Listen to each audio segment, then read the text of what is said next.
Bapak-bapak, ibu-ibu, saudara-saudara kaum muslimin rahimakumullah. Rumah tangga bahagia menurut agama kita. Sebagaimana yang sama kita maklum bahwa manusia hidup memerlukan idola, memerlukan figur-figur yang akan dijadikan contoh di dalam kehidupannya. Sifat ini dinamakan hubbut taklid atau kecenderungan untuk meniru, dan nampak lebih menonjol pada kehidupan anak-anak remaja atau para pemuda. Siapa yang menjadi idolanya, siapa yang menjadi sentral figur dalam kehidupannya, itulah yang akan dijadikannya sebagai contoh. Kalau idolanya adalah Mick Jagger misalnya, maka tentu yang akan dicontohnya adalah Mick Jagger. Mulai gaya rambutnya, gaya pakaiannya, sampai kepada gaya jalan dan hidupnya. Soal pantas atau tidak pantas urusan nomor 16. Yang penting nyontoh dulu. Inilah kecenderungan daripada manusia.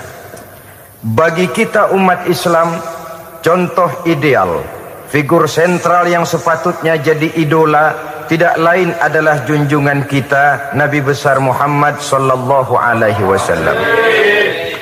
Beliau menjadi contoh dan panutan oleh karena kepribadiannya yang kompleks. Sejak dari seorang pemimpin negara yang adil sampai kepada seorang jenderal yang gagah berani di medan perang, sampai kepada seorang diplomat yang ulung, pedagang yang jujur, suami yang bertanggung jawab, ayah yang penuh kasih sayang dengan anak-anaknya, dan di dalam keseluruhannya beliau merupakan uswatun hasanah. Termasuk dalam membina rumah tangga bahagia, contoh kita tidak lain adalah rumah tangga beliau. Bagaimana sih rumah tangga Nabi kita itu? Beliau berkata dalam dua kalimat yang singkat tapi punya pengertian yang sangat luas dan dalam tentang rumah tangganya.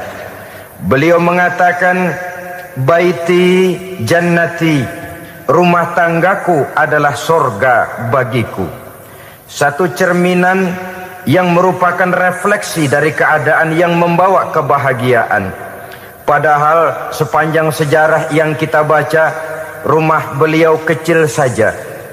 Sarapan pagi pun cuma seteguk air zam-zam, sepotong roti, kadang-kadang sebutir kurma.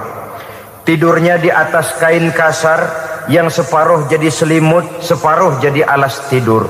Tetapi di tengah kondisi yang semacam itu, beliau sanggup berkata, baiti jannati, rumah tanggaku adalah surga bagiku. Kenapa kita yang hidup di zaman sekarang, di mana fasilitas sesungguhnya serba lebih menunjang untuk berkata semacam itu, malah kita berkata sebaliknya, baiti nari, rumahku adalah laksana neraka bagiku. Padahal kalau dilihat, rumahnya pun kadang-kadang bertingkat, kendaraan serba berkilat, uang banyak berlipat-lipat, istri pun tak kurang cantik memikat, kadang-kadang jumlahnya 4. Tapi tiap hari kiamat tidak ada ketenangan dan ketentraman di rumah tangga.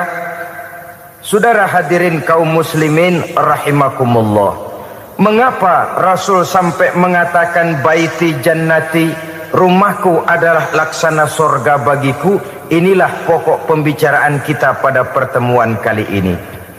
Sebagaimana yang kita maklum bahwa nikah dalam pandangan Islam bukan hanya sekedar untuk memenuhi kebutuhan biologis manusiawi, tidak hanya sekedar untuk memperkembangbiakkan keturunan, dan juga tidak pula untuk memperturutkan hawa nafsu. Lebih daripada sekedar itu, nikah dalam pandangan Islam merupakan ibadah. Oleh karena ibadah, maka seluruh tujuan ibadah, apakah dia bernama solat, apakah dia bernama puasa, zakat, sodako, haji dan lain sebagainya, seluruh daripada tujuan ibadah target utamanya adalah mardhatillah atau keridhaan daripada Allah Subhanahu wa taala. Kalau nikah itu ibadah, maka sesungguhnya tujuan utama dari pelaksanaan suatu pernikahan tidak lain hanya untuk mencari keridhaan dari Allah Subhanahu wa taala. Bukankah kalau kita tanya tiap orang yang melakukan nikah, kenapa sih kamu nikah dengan dia? Jawabannya bisa macam-macam. Yang umum, karena saya cinta dia. Ada yang berkata, karena saya ingin mendapat ketenangan hidup. Ada yang bilang, karena saya ingin hidup teratur. Ada yang mengakui, karena saya ingin dapat keturunan, dan lain sebagainya. Tetapi sesungguhnya menurut ajaran agama, kalau nikah merupakan ibadah, jawaban intinya ialah saya melakukan nikah untuk mencari keridhaan dari Allah Subhanahu wa taala. Ini konsekuensinya kalau nikah merupakan bagian daripada ibadah. Rumah tangga yang didirikan atas dasar mencari keridhaan Allah, maka akan diwarnai oleh nilai-nilai luhur daripada ajaran agama. Tanpa harta orang memang sulit untuk bahagia, tapi harta bukan jaminan orang lalu akan bahagia. Harta pada suatu saat akan berakhir, kecantikan akan berkurang, pangkat dan jabatan akan sampai kepada batasnya. Tetapi agama, keyakinan, nilai-nilai iman, itulah pegangan kita yang kekal dan abadi.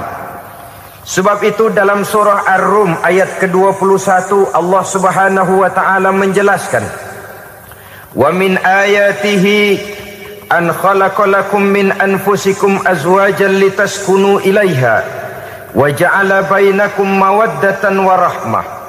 Dan di antara tanda-tanda kebesaran Allah, dijadikannya bagimu istri-istrimu dari diri kamu sendiri, litaskunu ilaiha, agar kamu bisa hidup tenang bersamanya, wa ja'ala bainakum mawaddatan wa rahmah, dan dijadikannya di antara kamu rasa cinta dan kasih sayang.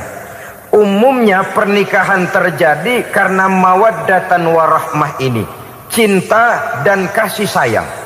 Atas dua dasar itulah rumah tangga didirikan orang. Atas dasar itulah seorang laki-laki dan seorang perempuan memadu janji untuk membagi suka dan duka dalam hidup ini secara bersama-sama. Namun kalau kita renungi ayat ini, Allah tidak hanya menjadikan cinta, tapi Allah juga menjadikan kasih sayang. Apa bedanya cinta dan kasih sayang? Apa bedanya mawaddatan warahmah ini? Saudara, mawaddah yang artinya cinta, itu sasarannya biasanya adalah jasmani, kecenderungan biologis. Itu akan berakhir. Orang yang mendirikan rumah tangga cuma karena kecenderungan biologis, cuma karena rasa cinta semata-mata, cinta biasanya terkait kepada keindahan. Betul apa benar? Biasanya orang mudah jatuh cinta kepada sesuatu yang punya nilai keindahan. Makanya anak muda jarang yang jatuh cinta sama nenek-nenek. Cinta selalu memandang segi keindahannya. Ini yang namanya mawaddah. Allah tidak mengingkari itu, silakan. Bahwa manusia secara naluri senang kepada serba keindahan, wajar-wajar saja. Tetapi tidak cuma mawaddah, Allah juga menciptakan rahmah, kasih sayang. Mawaddah mungkin ada akhirnya, tapi rahmah tidak akan pernah ada akhirnya. Kalau mawaddah adalah berkecenderungan kepada biologis, jasmaniah, maka rahmah kecenderungan kepada nilai-nilai rohani, kepribadian, kejiwaan, dan lain sebagainya. Dikala pernikahan di bawah umur 40 tahun, mungkin masih banyak mawaddahnya, rasa cintanya. Tapi 40 bahkan 50 tahun ke atas, rasanya orang berumah tangga kalau sudah 50 tahun ke atas itu lebih banyak kasih sayangnya ketimbang cinta-cintaannya. Kalau satu rumah tangga hanya didirikan atas dasar mawaddah saja, atas dasar cinta saja, padahal cinta itu terpaut kepada hal-hal keindahan, keindahan satu saat akan menurun. Ya tentu sebagaimana yang kita maklum bersama-sama, belum punya anak memang cantik. Sudah punya anak, kecantikan mulai menurun. Punya anak 2, kulit mulai mengkerut. Punya anak 3, onderdil mulai dol. Punya anak 4, apalagi tidak pandai merawat diri, persis dompet tanggung bulan. Kalau rumah tangga didasarkan kepada rupa yang cantik saja, cinta akan bisa berpindah, paling tidak akan berkurang nilainya. Sebab itu Allah tidak hanya menyediakan mawaddah warahmah, dijadikannya di hatimu itu tidak cuma sekedar cinta, tapi juga kasih sayang. Nah, kasih sayang inilah apabila berakar dan berurat dari nilai-nilai keagamaan yang akan menopang jalinan rumah tangga bahagia. Mengukuhkan usaha untuk mencapai mardhatillah atau keridhaan daripada Allah Subhanahu wa taala. Dengan demikian, berumah tangga bukan tujuan. Ini kalau kita lihat dari segi agama. Berumah tangga cuma alat untuk mencapai mardhatillah, keridhaan daripada Allah. Seorang suami yang pergi pagi pulang sore peras keringat banting tulang mencari nafkah untuk menghidupi keluarganya, kalau niatnya untuk mardhatillah maka pergi usahanya adalah ibadah. Sementara si suami pergi berusaha, istri di rumah mendoakan suaminya, itu juga merupakan bagian daripada ibadah. Marilah kita biasakan membina satu rumah tangga untuk mencapai keridhaan daripada Allah Subhanahu wa taala. Ini motif dasarnya. Karena itu Rasul Anas bin Malik pernah bercerita, bertahun-tahun saya membantu di rumah tangga Rasul.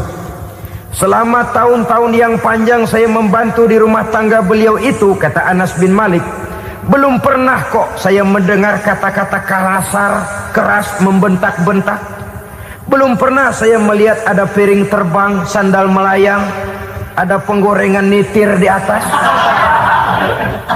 Belum pernah, padahal tahun-tahun yang panjang sudah saya lalui. Itu rumah tangga Rasul. Istrinya lebih dari 1, tapi tenang, ayem, adem. Walaupun gosip selalu ada. Ini loh ya, namanya hidup berumah tangga. Jangankan rumah tangga kita manusia biasa, rumah tangga Rasul pun tidak luput dari gosip yang kita kenal dengan hadisul ifki itu. Itu sampai tercatat dalam sejarah. Tetapi yang jelas, dengan istri yang lebih dari 1, rumah tangganya tenang, tentram, adem. Kita di rumah tangga istri 1, seminggu 7 hari, berantemnya 6 hari. Cuma 1 hari gencatan senjata. Saudara hadirin yang saya muliakan, kalau tujuan rumah tangga adalah mardhatillah, apa ciri dari suami istri yang menegakkan rumah tangga untuk mencapai ridho Allah itu? Pertama, sepasang suami istri yang membina rumah tangga semata-mata untuk mencapai keridhaan Allah, cirinya yang pertama, bersyukur apabila beroleh nikmat. Ini ciri yang pertama. Bersyukur kepada Allah, kepada sesama berterima kasih. Suami berterima kasih kepada istri, bertahun-tahun didampingi hidupnya, dicucinya pakaiannya, dimasaknya makanannya. Tidak istri mengeluh walau hidup lebih banyak kurangnya daripada cukupnya. Suami pandai berterima kasih kepada istrinya. Sementara istri pun bisa berterima kasih kepada suaminya. Bertahun-tahun suami peras keringat, banting tulang mencari nafkah, menjadi palang dada terdepan apabila ada masalah-masalah yang besar. Kedua-duanya lalu punya timbangan. Nah inilah ya, saya pesan kepada suami, kepada para suami, kepada para istri, supaya di rumah ada timbangan. Perlunya apa? Kalau pada satu saat istri kita salah, suami cepat-cepat ambil timbangan, lalu ditimbang mana yang lebih berat, salahnya atau dosanya. benarnya atau kesalahannya. Ini istri saya jasanya begini, lalu jasanya begini, salahnya ini. Mana yang lebih besar, jasanya atau salahnya? Dengan adanya timbangan, maka keputusan akan objektif. Tapi kalau timbangannya emosi, salah sedikit saja sudah main bentak, main usir, akhirnya keputusan akan mendatangkan kerugian. Sebaliknya, kalau suami yang salah, istri ambil timbangan, ditimbang mana lebih besar, jasanya atau salahnya. Jangan sampai nanti terjadi pepatah, panas setahun habis dihapus oleh hujan satu hari. Jasa istri yang puluhan tahun hapus oleh kesalahannya yang sedikit, atau jasa suami yang bertahun-tahun hapus oleh kesalahannya yang sebenarnya tidak seberapa. Akibat apa itu terjadi? Karena tidak adanya timbangan. Dari rasa bersyukur dan dari rasa berterima kasih ini, saudara-saudara, akan timbullah sifat saling menghargai. Suami menghargai istri, istri pun menghargai suami. Istiqomah, dikasih uang 5.000 senyum, dikasih uang 500 senyum. Itu namanya istri yang pandai bersyukur. Kalau tidak, 5.000 nyengir, 500 manyun. Tahu manyun? Kayak bemok nyari setoran, monyong saja. Ada sikap istiqomah di dalam membina kehidupan berumah tangga ini. Lalu mengerti posisi suami, ini termasuk tanda berterima kasih. Suami saya itu kerjanya apa, golongannya apa, gajinya sebulan berapa. Atas dasar itu, lalu istri menjadi istri yang tahu diri. Walaupun suami harus menyenangkan istri, istri pun hendaknya nimbang, tahu batas kemampuan suami. Kemauan mungkin tidak terbatas, tapi kemampuan sangat terbatas. Kalau suami pegawai kecil, ya mintalah yang kecil-kecil. Kalau suami pegawai rendah, mintalah yang sesuai dengan kemampuannya. Jangan suami gajinya cuma 50.000 sebulan, istri menuntut minta dibeliin gelang yang kayak pelek becak.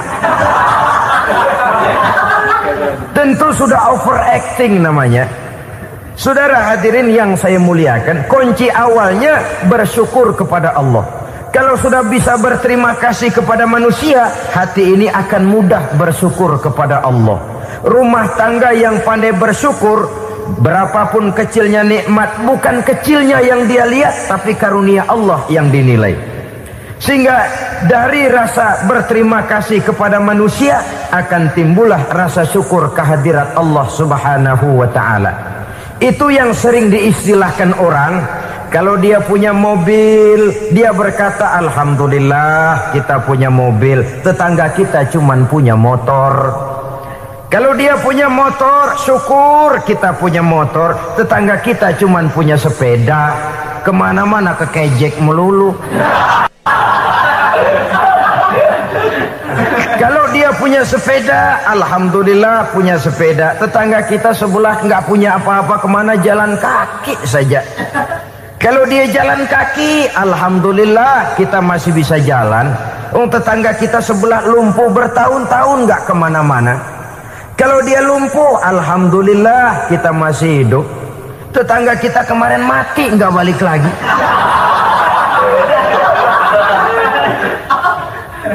Lalu akan timbul rasa syukur. Tapi kalau sudah lumpuh ngelihat yang bisa jalan ngelihat yang menaik sepeda, yang punya sepeda lihat yang punya motor lihat yang punya mobil lihat yang punya pesawat. Kapanlah kita ini pandai bersyukur? Sebab kesenangan seperti pelangi, tidak pernah di atas kepala kita, selalu kelihatannya di atas kepala orang lain. Sehingga kalau ngobrol orang sering bilang, lu sih enak lo gue lihat. Gue keblangsak amat nih ya. Setiap orang ngomong kepada kita begitu nadanya. Kita yang dilihat enak, sementara kita melihat orang lain enak. Tukang tahu melihat tukang tempe enak, tukang tempe melihat tukang tuak enak, tukang tuak bilang tukang sirsak enak. enak itu seperti pelangi. Namun kalau kita mau merenungi, tidak pernah Allah berhenti memberikan nikmat kepada kita.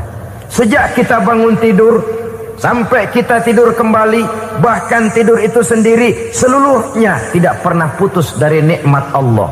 Bahagia ada di gubuk reot, bahagia ada di rumah mewah, bahagia ada di hati kopral, bahagia ada di hati jenderal, di gunung dan di kota, di hutan belantara dan di desa, di keheningan malam atau di keramaian siang. Kalau kita mau mencari, bahagia selalu ada. Tapi hati yang tidak pandai bersyukur, bagaimanapun banyak kebahagiaan yang meliputi hidupnya, dia tidak akan pernah pandai mensyukurinya. Maka berterima kasihlah kepada istri, berterima kasihlah kepada suami, bersyukurlah kehadirat Allah Subhanahu wa ta'ala. Saya sering mengatakan, sebaliknya seorang suami bagaimanapun kondisi istrinya, kalau itu memang jodohnya, beranilah berkata, istriku adalah Romeoku, istriku adalah Julietku, atau istriku adalah Sri Kandiku. Biarin pengkor ya pengkor, gak ada urusan. Mensyukuri. Kalau tidak mensyukuri, yang timbul lalu sesalan. Kalau sudah sesalan, mudah umpat mengumpat, caci mencaci dalam rumah tangga, lalu terjadilah kegaduhan. Ketenangan sulit kalau sudah tidak ada unsur saling menghargai itu. Lebih celaka lagi kalau sudah mengarah kepada penyesalan. Kata istrinya, bang, gue nyesel kawin sama lu. Suami digituin mungkin gede kepalanya. Kalau lu nyesel apalagi gua, makin nyesel. Iya, coba pikir bertahun-tahun kita berumah tangga, memangnya abang bisa beliin apa sama saya? Itu juga gerobok kalau nggak ngeredit, bang. Kalau nggak ngeredit, memangnya kamu bayar kreditan pakai daun pisang? Saudara hadirin yang saya hormati, ini saya tekankan kepada ibu-ibu karena penyakit perempuan umumnya. Pernah Rasul itu pulang Isra Mi'raj cerita, saya pulang Isra Mi'raj diperlihatkan neraka. Neraka ya Rasul? Lalu bagaimana? Saya lihat kok isinya kebanyakan perempuan. Perempuan. Laki juga tidak sedikit. Cuma kebanyakan kok perempuan. Apa perempuan tidak sholat ya Rasul? Sholat. Tidak puasa? Puasa. Tidak ngaji? Rajinan dia sama suaminya. Tapi kenapa lebih banyak di sana? Rasul berkata, hunna yakfurnal asir. Penyakit umum dari perempuan tidak pandai berterima kasih kepada suaminya. Ini rupanya penyakit umum dari tahun atu. Saudara hadirin yang saya muliakan, jadi rumah tangga yang didirikan atas dasar mencapai ridho Allah, maka kelihatan dari pasangan suami istri menjadi orang yang pandai bersyukur terhadap nikmat. Bukankah dalam surah Ibrahim ayat 7 Allah berjanji, la in syakartum la azidannakum wa la in kafartum inna azabi lasyadid. Kalau kamu pandai bersyukur, aku tambah nikmatku. Kalau kamu ingkar, tidak mau bersyukur, azabku itu hebat dan pedih. Rumah tangga yang suami istrinya tidak bersyukur disiksa oleh perasaannya sendiri. Tetangganya dapat nikmat, dia yang meriang. Tetangganya dapat kesenangan, dia yang sakit hati. Dia tidak melihat nikmat yang diberikan kepadanya. Nikmat yang orang lain punya aja yang diincar. Nikmat orang lain aja dihitung-hitung. Tangga kita, saya baru habis beli yang sebelah belilir habis beli kukusan. Cuma sekedar kukusan saja. Orang lain beli apa-apa jadi bahan diskusi di rumahnya. Orang lain saja yang diusut. Timbul dendam kesumatnya, timbul hasutnya. Dia tidak bersyukur dengan nikmat yang ada dalam rumah tangganya. Isi rumah tangga semacam itu disiksa oleh perasaan hasutnya sendiri.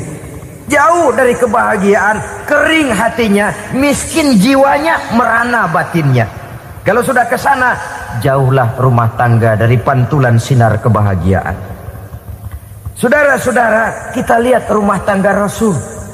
Dari rumah yang kecil, dari tempat tidur yang sarapnya kain kasar, separuh jadi selimut lagi.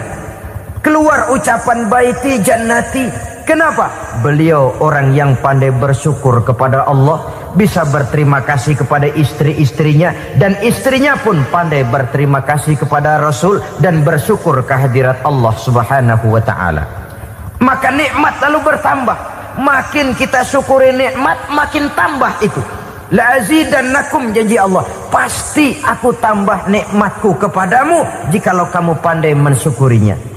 Tapi kalau kamu ingkar, tidak pandai bersyukur, awas, nikmat bisa berubah menjadi azab kalau kita tidak pandai-pandai mensyukurinya. Jadi cirinya yang pertama, rumah tangga bahagia itu apabila suami istri pandai bersyukur terhadap nikmat yang diberikan oleh Allah Subhanahu wa ta'ala. Satu. Cirinya yang kedua, rumah tangga yang berdasarkan untuk mardotillah, mencapai keredoan Allah, sabar apabila mendapat cobaan. Namanya orang berumah tangga itu persis berlayar di lautan. Suami istri adalah dua orang yang memegang kemudi. Kalau berlayar ombak tenang, angin bertiup sepoi-sepoi basah, lalu bila malam datang bulan bersinar, bintang gemintang gemerlapan, berlayar memang nikmat. Tapi satu saat angin puting beliung bertiup, gelombang menggunung, halilintar menyambar, kemudian petir berkilat. Kalau pada saat itu suami mau ngalor, istri mau ngidul, alamat perahu patah di tengah jalan, kandas di lautan sebelum sampai ke pantai yang akan ditujunya. Oleh karenanya perlu kekompakan. Maka sejak awal seharusnya dalam akan membina rumah tangga yang bahagia itu lebih baik bicara yang pahit-pahit saja, supaya terjadi kesamaan langkah apabila menghadapi kesulitan dan cobaan. Sabar apabila mendapat cobaan. Rumah tangga seperti kapal di lautan tadi tidak akan sunyi dari hantaman gelombang, tidak akan sepi dari tiupan angin topan, dari kilatan petir, dari sambaran halilintar. Baik suami, baik istri harus sabar menghadapi kesulitan. Kadang kesulitan dari segi ekonomi, kadang kesulitan dari segi mengarahkan dan mendidik anak-anak, kadang kesulitan karena banyak orang yang hasut dengan kita, kadang kesulitan berbagai macamlah yang menyebabkan kesulitan. Rumah tangga yang bertujuan mencapai ridho Allah sabar menghadapi segala macam kesulitan. Saudara-saudara kaum muslimin rahimakumullah, kesulitan adalah bagian daripada perjalanan hidup. Siapa orangnya yang tidak pernah menemukan kesulitan dalam kehidupan? Rasanya hampir tidak ada. Dan memang kesulitan bukan untuk ditakuti. Kesulitan justru untuk diatasi, dicarikan jalan keluarnya. Begitulah suami istri yang bertujuan mencari ridho Allah. Manakala suami berada dalam kesulitan, istri mencarikan jalan keluar atau berusaha memberikan jalan keluar. Sebaliknya, manakala istri dalam kesulitan, suami bisa mencarikan jalan keluarnya. Sabar dalam menghadapi segala macam kesulitan. Dalam surah Luqman ayat 17, Allah Subhanahu wa ta'ala berfirman, "Wasbir ala ma asabak, inna dzalika min azmil umur." Dan bersabarlah terhadap apapun yang menimpa kamu. Bersabarlah terhadap segala kesulitan yang kamu hadapi, karena sesungguhnya yang demikian itu merupakan sebagian dari perkara-perkara yang telah ditetapkan oleh Allah Subhanahu wa ta'ala. Saudara-saudara kaum muslimin yang berbahagia, kunci sabar sesungguhnya terletak pada keyakinan bahwa segala sesuatu berasal dari Allah dan segalanya akan kembali kepada Allah Subhanahu wa ta'ala.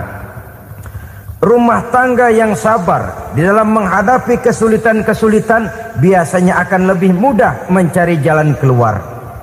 Tapi kalau sedikit kesulitan datang, kita tertimpa oleh kepanikan, oleh kegelisahan, dan oleh ketakutan yang tidak beralasan, maka kesulitan itu bukan saja tidak dapat diatasi, malah rasanya akan menjadi semakin besar di dalam kehidupan kita.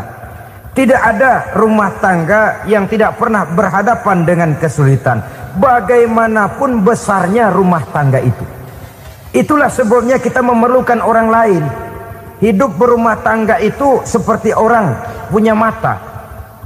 Kalau mata kita kelilipan, kalau mata orang lain kelilipan, gampang kita tiup. Tapi kalau mata kita sendiri yang kena kelilipan, tentu kita memerlukan orang lain untuk meniupnya. Oleh karenanya, suami istri harus saling mencarikan jalan keluarnya. Walaupun kerjanya berbeda, suaminya pergi mencari nafkah, istrinya berdoa di rumah. Kalau perlu melakukan sholat duha, mendoakan agar usaha suaminya dimudahkan, dan begitu selanjutnya. Sehingga dengan adanya kebersamaan, walaupun tidak selalu bersama-sama, maka masing-masing melaksanakan tugas dengan tenang dan merasa yang satu berbuat untuk kepentingan yang lain.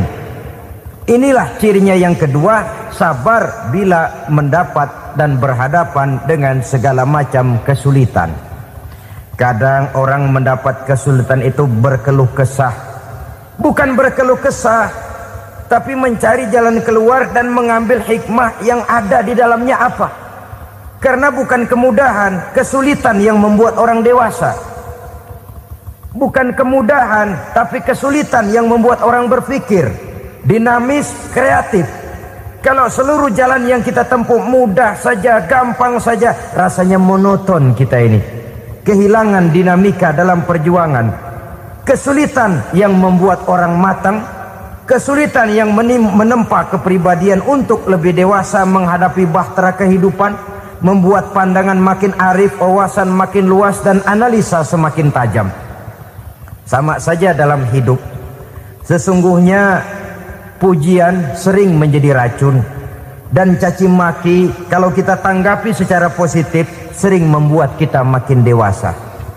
Jarang orang berpikir kalau dipuji, tapi baru dia merenung dan mencari diri setelah dicaci maki dan dikritik habis-habisan. Walaupun watak umum manusia senang dipuji, marah kalau dicaci maki. Biasanya kalau ketemu cewek cakep kita bilang, kamu cakep deh. Dia paling bilang, ah abang bisa aja. Walaupun dia bilang, ah abang bisa aja, hidungnya mah tetap mekar. Senang kalau dipuji, itu kecenderungan manusia. Marah kalau dicaci maki, marah kalau dikritik. Tapi sesungguhnya pujian sering jadi racun, caci maki sering jadi obat. Orang takut minum obat karena pahitnya, padahal efeknya itu akan lebih memberikan kesehatan kepadanya. Orang takut menghadapi kritik, orang takut dan tidak ingin dicaci maki, padahal itulah yang sesungguhnya menjadi cambuk kalau tidak dia salah tanggap, menjadi sugesti yang mendorong dia lebih maju lagi. Karena memang bukan pujian, tapi caci maki dan kritik yang membuat kita makin berpikir tajam. Jadi rumah tangga yang berhadapan dengan kesulitan demi kesulitan, biasanya kalau ditanggapi dengan sabar akan makin mengokohkan fondasi rumah tangga itu sendiri. Tapi kalau kesulitan dihadapi dengan tidak sabar, lalu mencari jalan pintas, kesulitan ekonomi, kebetulan istrinya cakep, istrinya disuruh ngojek. Dah lu ngojek aja deh, gua nungguin setoran dah. Suami tapak di rumah. Saudara hadirin yang saya muliakan, buat sepintas memang mendatangkan materi itu, mengatasi kesulitan ekonomi, tapi apakah bahagia? Walaupun rumah bisa jadi besar, perabotan bisa serba lebih lengkap dan ada, tapi apakah semuanya mendatangkan bahagia? Sementara suami kehilangan rasa cemburunya, dan dalam agama itu disebut dayus. Dayus, suami yang tidak punya rasa cemburu kepada istrinya. Dan orang dayus kayak begitu haram mendapat bau sorga. Bau sorga saja tidak dapat, apalagi masuk ke dalamnya. Ya tapi juga jangan lantas mentang-mentang harus cemburu sama istri overacting. Suaminya nawar sayuran, laki pulang ngomel, lu pacaran ya sama tukang sayur. Itu juga over, saudara-saudara. Kesulitan ekonomi diatasi dengan sabar. Sabar dalam arti berusaha dengan tidak mengambil jalan pintas, berusaha tetap berada di jalan yang diridhoi oleh Allah. Ini yang jadi problema ini rumah tangga sekarang ini, kesulitan ekonomi, di mana lapangan kerja sulit, di mana persaingan hidup tajam, sedangkan kita hidup ingin seperti orang lain. Kita mudah gelap mata, mudah picik pandangan, mudah sulit pertimbangan, lalu mengambil jalan pintas. Kadang menjual akidah, menjual keimanan. Kebetulan pendaringan kering, ada yang nawarin beras 3 liter sama supermi 2 bungkus. Hari Minggu diajak ke gereja mau. Itu iman kena beras 3 liter telap. Kesulitan ekonomi, saudara-saudara, sehingga Imam Ali pernah berkata, kadal fakru ayyakuna kufron. Kemiskinan memang mudah membawa orang kepada kekafiran, kepada perbuatan-perbuatan yang bisa mengundang kekafiran. Oleh karena itu dalam tamsil lain beliau berkata, kalau ada ular dan ada kemiskinan, kemiskinan yang saya getok lebih dulu, kemiskinan yang saya bunuh lebih dahulu. Karena kemiskinan mudah membawa orang kepada kekufuran. Bagaimanapun sulitnya ekonomi yang dihadapi dalam rumah tangga, percayalah satu saat jalan keluarnya mesti ada. Mesti ada. Jangan sampai mengambil jalan pintas yang membuat kita keluar dari jalan yang ditinjau dari segi kemasyarakatan pun mendatangkan aib, ditinjau dari kehormatan berkeluarga pun mendatangkan nista, ditinjau dari segi ekonomi pun barangkali tidak akan mendatangkan kelimpahan materi. Jalan pintas pada umumnya, saudara-saudara, hanya memberikan kenikmatan yang sekejap. Dan apalah itu artinya kalau harus mengorbankan kesenangan yang abadi dan kekal. Kadang-kadang mengorbankan anaknya sendiri, anaknya dikomersilkan. Pokoknya siapa yang nyamper lu berangkat aja dah. Asal pulang nenteng pisang sama jeruk sebongsang, orang tua udah anteng aja udah. Saudara hadirin yang saya muliakan, setiap kita selalu berhadapan dengan kesulitan. Karena itu rumah tangga yang bertujuan mencapai mardhatillah, mereka sabar dalam menghadapi kesulitan. Tidak ada beras, puasa saja, puasa sunnah.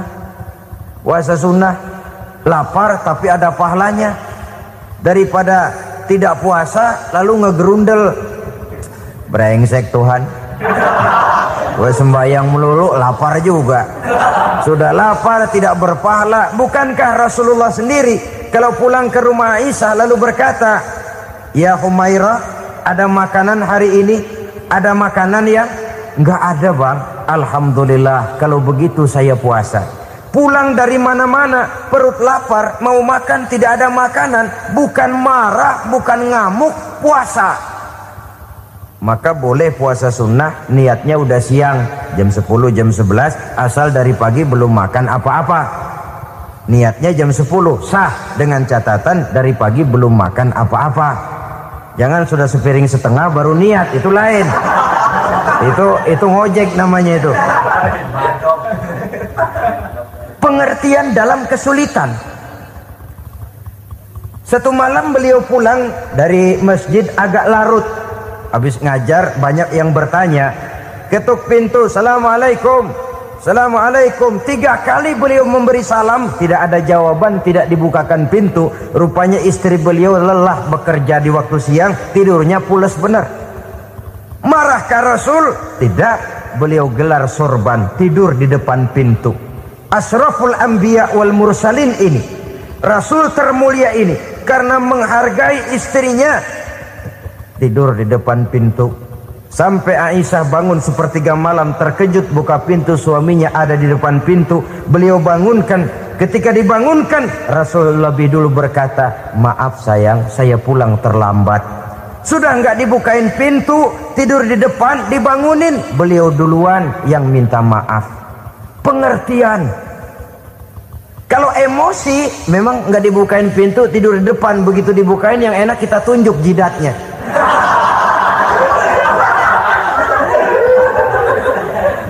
Saudara hadirin yang saya muliakan, kesulitan di dalam kehidupan merupakan bagian daripada kehidupan. Bukan untuk ditakuti, tapi untuk diatasi. Bukan untuk dihindarkan, tapi dicarikan jalan keluarnya. Hadapilah kesulitan dengan baik sangka kepada Allah, dengan lapang dada, dan dengan tetap bersabar menghadapinya. Kenapa? Karena tujuan kita mendirikan rumah tangga, mencapai ridho Allah.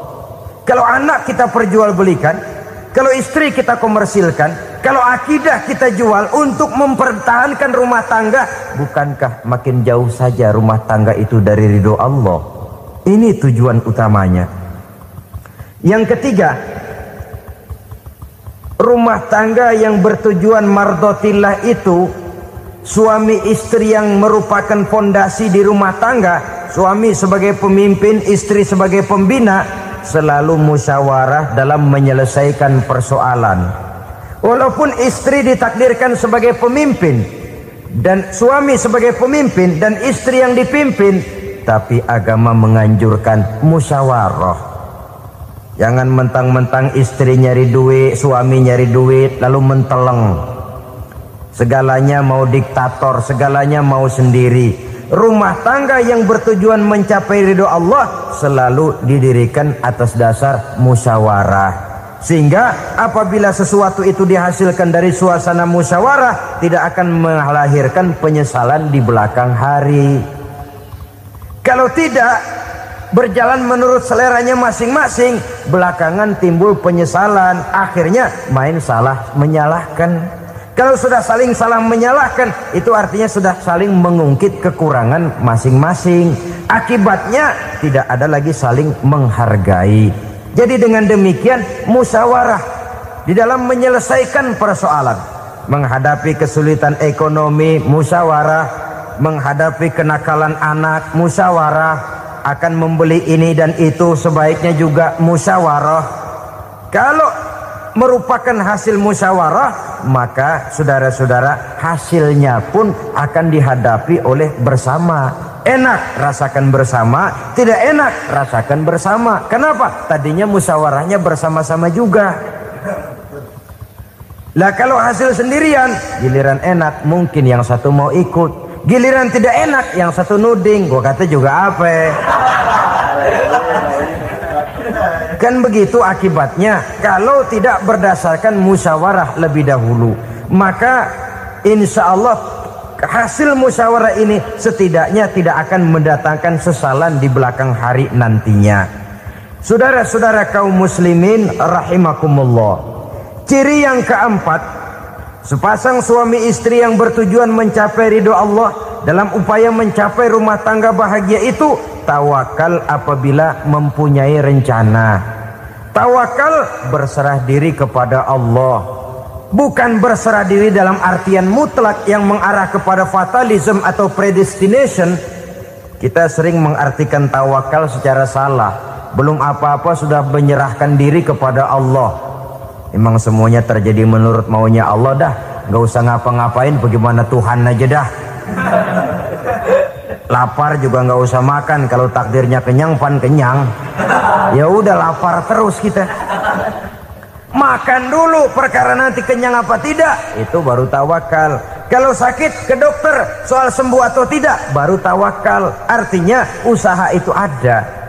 Setelah suami berusaha, istri berusaha, selebihnya tawakal. Apa perlunya tawakal? Apabila berhasil tidak lupa daratan, apabila berhasil tidak lupa diri, apabila gagal tidak putus asa. Sehingga dengan demikian dari tawakal ini lahirlah pondasi yang kokoh membina rumah tangga yang bahagia dalam upaya mencapai keridhaan daripada Allah Subhanahu wa taala. Apapun yang kita laksanakan di rumah tangga, tujuan intinya tetap untuk mencapai keridhaan Allah. Beli kendaraan untuk mencapai ridho Allah. Lalu dipakai ngaji, dipakai ke masjid dan sebagainya. beli peralatan rumah tangga untuk mencapai ridho Allah, mendidik anak untuk mencapai ridho Allah, membantu keluarga untuk mencapai ridho Allah, dan begitu selanjutnya. Tawakal apabila mempunyai rencana. Kemudian cirinya yang kelima, suami istri yang bertujuan mencapai ridho Allah selalu mempererat silaturahmi.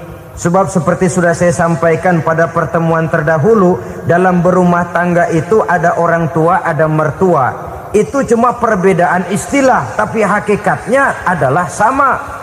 Jangan karena perbedaan istilah lalu menyebabkan kita berbeda sikap. Kalau sudah berbeda sikap, tentu akan melahirkan perasaan yang tidak simpatik. Sebaiknya suami istri kalau sudah berumah tangga, jadikanlah orang tua tempat cerita yang enak saja. Yang tidak enak telan berdua, yang pahit rasakan berdua, kesusahan dan kesulitan atasi berdua. Giliran enak ngomong sama orang tua, giliran senang cerita sama mertua. Sekarang kan kita balik, kalau lagi senang duitnya banyak, anteng di rumah, kalem aja. Tapi lalu waktu susah, Pak, waktu susah, Ma, cerita kepada orang tuanya, cerita kepada mertuanya. Lalu kapan kita mau menyenangkan orang tua? Sudahlah mereka susah mendidik kita di waktu kecil, membesarkan kita, melakukan segala macam pengorbanan. Demi setelah kita berumah tangga, kesulitan rumah tangga kita tumpahkan juga kepada mereka. Pererat silaturahmi dan usahakan agar seluruh keluarga hanya menjadi tempat kita cerita yang enak-enak saja. Istilah sehari-harinya, kalau di rumah kita makan sama sayur bayam, keluar rumah diem, malah seluitan. Tetangga tanya, lu makan kayaknya enak banget apa sih? Daging ayam.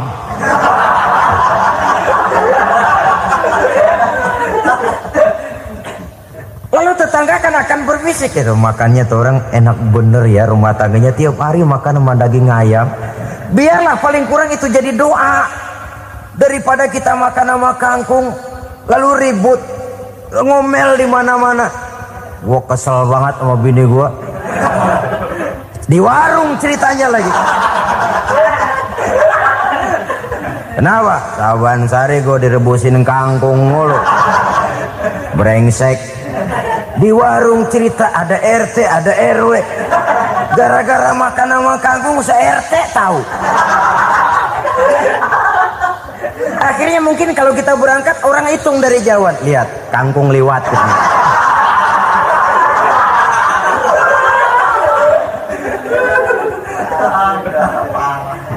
Bisa menjaga yang disebut security informasi, rahasia rumah tangga. Bahkan pernah saya berikan contoh karena ingin menghargai.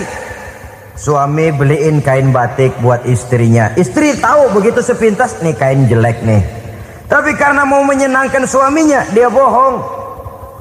Bagaimana Bu, kain yang Bapak beliin? Aduh bagus bener Pak, bagus sekali itu kain. Warnanya Pak emang yang model begitu tuh. Tetangga kita mana ada yang pakai kain begitu Pak? Ya emang nggak ada, jelek. Menghargai. Sebab kalau waktu itu si istri jujur, yang timbul sakit hati suami. Bagaimana Bu kain yang saya beliin? Goblok lo. Kain begitu dibeliin di pasar juga banyak 1.400, campur odol lagi. Sudahlah suami punya niat baik, sampai rumah digoblok-goblokin, tidak ada lagi rasa saling menghargainya. Begitu pentingnya mempererat silaturahmi ini, sampai Nabi berpesan, isnani la yanzurullahu ilaihima yaumal qiyamah qati'ur rahim wa jarussu. Ada dua golongan manusia yang di akhirat nanti tidak akan dilihat oleh Allah, tidak akan diopeni oleh Allah, didiemin aja. Siapa mereka? Pertama, orang yang suka memutuskan silaturahmi. Yang kedua, tetangga yang jahat dengan tetangganya. Dua golongan manusia ini, pemutus silaturahmi kemudian juga tetangga yang jahat dengan tetangganya, ini tidak akan dipandang oleh Allah di hari akhirat nanti. Jadi pererat silaturahmi, sebab kita ini zon politiken, makhluk yang bermasyarakat, yang tidak bisa hidup sendirian. Setiap kita memerlukan orang lain. Kita disebut kaya karena ada yang miskin, kita disebut alim karena ada yang awam, kita disebut berkuasa karena ada rakyat jelata. Tanpa rakyat tidak ada penguasa, tanpa yang miskin tidak ada orang kaya. Kalau tidak ada yang jelek, siapa yang bilang cakep? Karena ngimbangi. Saudara hadirin, atas dasar ini mestinya kita selalu bersyukur dalam segala posisi, tidak lalu salah terima kepada karunia yang diberikan Allah kepada kita. Saudara hadirin yang saya hormati, pererat silaturahmi, jadikan orang-orang tua kita tempat kita cerita yang enak-enak saja. Yang tidak enak, telan sendiri, usahakan sendiri, carikan jalan keluarnya sendiri. Setidaknya ya diam sajalah. Kalau belum bisa membalas budi baik orang tua, setidaknya jangan menyakiti hati orang tua kita. Sudah lelah dan payah dia mengasuh kita, membesarkan kita, merawat kita. Demi setelah kita berumah tangga, seluruh kesulitan kita bawa lagi kepadanya. Karena itu buat para istri juga ini perhatian. Kalau dimarahi suami, jangan cepat-cepat pulang ke rumah orang tuanya. Nggak boleh diomelin dikit, main buntal aja. Gua pulang dah. Pulang. Sampai sana cerita habis-habisan, dikucek kejelekan suaminya. Nanti 2-3 hari balik aja lagi. Kan nggak lucu jadinya. Saudara hadirin, begitu juga suami. Mencaci maki habis istrinya, 2-3 hari baik aja lagi. Konyol, istrinya sudah dicaci maki habis-habisan, dijeleki leluhur-leluhurnya, 2-3 hari baik lagi, mesraan lagi. Kata bininya dalam hati, gua lu jelekin juga, lu pakai juga, payah.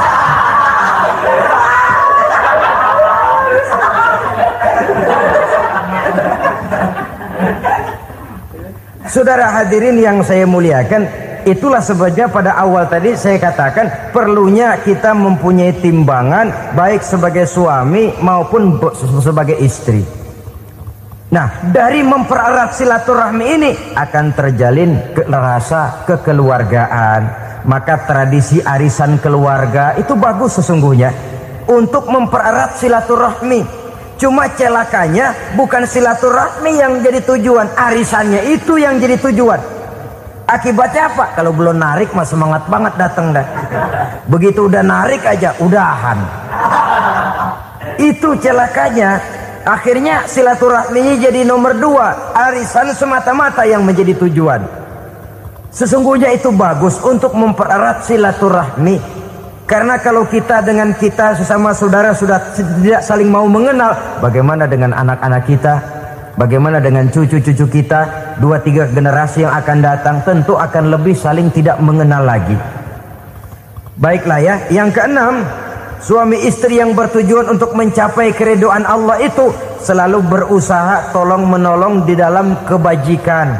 Sebab Allah pesankan itu di dalam Al-Maidah ayat 6, wa ta'awanu 'alal birri wat taqwa wa la ta'awanu 'alal itsmi wal 'udwan. Bertolong-tolonganlah kamu di dalam kebaikan, di dalam bertakwa kepada Allah. Jangan bertolong-tolongan di dalam maksiat, di dalam dosa, dan di dalam usaha yang menimbulkan permusuhan. Kalau suami marah kepada seseorang, istri jangan ngipasin. Oh bang, yang begitu mah dibayain tuman. Udah habisin aja dah. Anak-anaknya marahin sekalian. Ngipasin. Istri kesel sama tetangganya, suami ngipasin. Emang tuh tetangga kita, hahu. Habis orang dikipasin. Ta'awanu 'alal birri wat taqwa, bertolong-tolonganlah di dalam kebaikan. Istri malas ngaji, suami mendorong, memberikan sugesti. Suami malas berusaha, istri memberikan sugesti. Saling tolong menolong di dalam kebaikan dan takwa, dan jangan tolong menolong dalam dosa dan permusuhan. Kata suami, Bu, daripada kita melarat terus hidup, kita piara tuyul yuk. Kata istrinya, nah ini sudah menyimpang bang. Bersabarlah, bagaimanapun insya Allah kita tidak akan mati kelaparan. Piara tuyul itu nanti jadi pindah akidah, merusak iman, berteman dengan setan. Apalah artinya kekayaan dan kesenangan sebentar kalau harus mengorbankan kekayaan dan kesenangan yang abadi. Ini sudah alal ismi wal udwan, sesuatu yang mengandung dosa. Saudara hadirin yang saya hormati, kemudian yang keenam, berbaik sangka. Baik suami maupun istri sama-sama saling berbaik sangka. Suami melepas istri, istri melepas suami dengan hati yang ikhlas. Suami meninggalkan istri di rumah dengan jiwa yang bersih dan rasa yang aman. Ada rasa baik sangka, dan ini modal dasar. Kalau sudah dilandasi oleh buruk sangka, tentu yang lahir nanti adalah perasaan-perasaan yang tidak baik. Akibatnya sangat tidak menguntungkan. Inilah beberapa ciri dari rumah tangga yang didirikan atas dasar mardotillah, mencapai keridhaan dari Allah. Nanti akan menyusul tujuan berikutnya, diantaranya mendapat keturunan, diantaranya lagi mendatangkan gairah untuk lebih berusaha mencari rezeki karena sudah merasa punya tanggung jawab berupa anak dan istri. Mempererat silaturahmi itu cuma tujuan-tujuan sekundernya saja. Tujuan primernya kita melakukan suatu nikah untuk mencapai keridhaan dari Allah Subhanahu wa taala. Silakan punya istri cantik, kaya, tapi tujuan utamanya kita membina rumah tangga untuk mencapai ridho dari Allah. Karena itu dasarnya mawaddatan warahmah. Jangan cuma cinta, tapi juga kasih sayang. Cinta, kecenderungan kepada jasmani akan berakhir, tapi kasih sayang, kecenderungan kepada rohani, makin tua malah makin erat, makin tua malah makin mesra. Sehingga kadang kita menampak kakek-kakek dan nenek-nenek lagunya kayak pengantin baru. Apa cinta-cintaan? Tidak. Bagaimana kakek-kakek sama nenek-nenek harus bilang I love you? Yang masih ada itu waktu itu mawaddah, kasih dan sayang. Itu yang akan kekal, itu yang akan abadi. Tanpa materi orang sulit untuk bahagia, tapi materi semata bukan jaminan orang untuk bahagia. Nah, ciri yang terakhir dari rumah tangga yang bertujuan mencapai ridho Allah, sinar agama kelihatan di dalamnya. Baik suami maupun istri sama-sama orang yang taat melaksanakan ajaran agama. Saudara, mudah-mudahan walaupun singkat dapat menjadi sumbangan moral dalam kita mewujudkan rumah tangga yang bahagia menurut contoh yang diberikan oleh Rasulullah sallallahu alaihi wasallam. Terima kasih atas perhatian saudara. Mohon maaf atas segala kekurangan. Usikum wa nafsi bitaqwallah. Wassalamualaikum warahmatullahi wabarakatuh.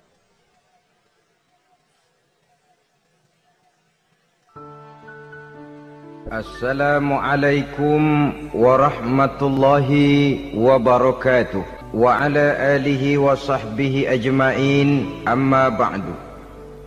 Saudara-saudara kaum muslimin rahimakumullah, salah satu dari misi Islam ialah mengangkat harkat dan martabat manusia yang sebelumnya dibedakan oleh warna kulit, oleh suku bangsa dan bahasa. Seluruhnya diikat dengan satu akidah, menghilangkan perbedaan akibat warna kulit, suku bangsa dan bahasa.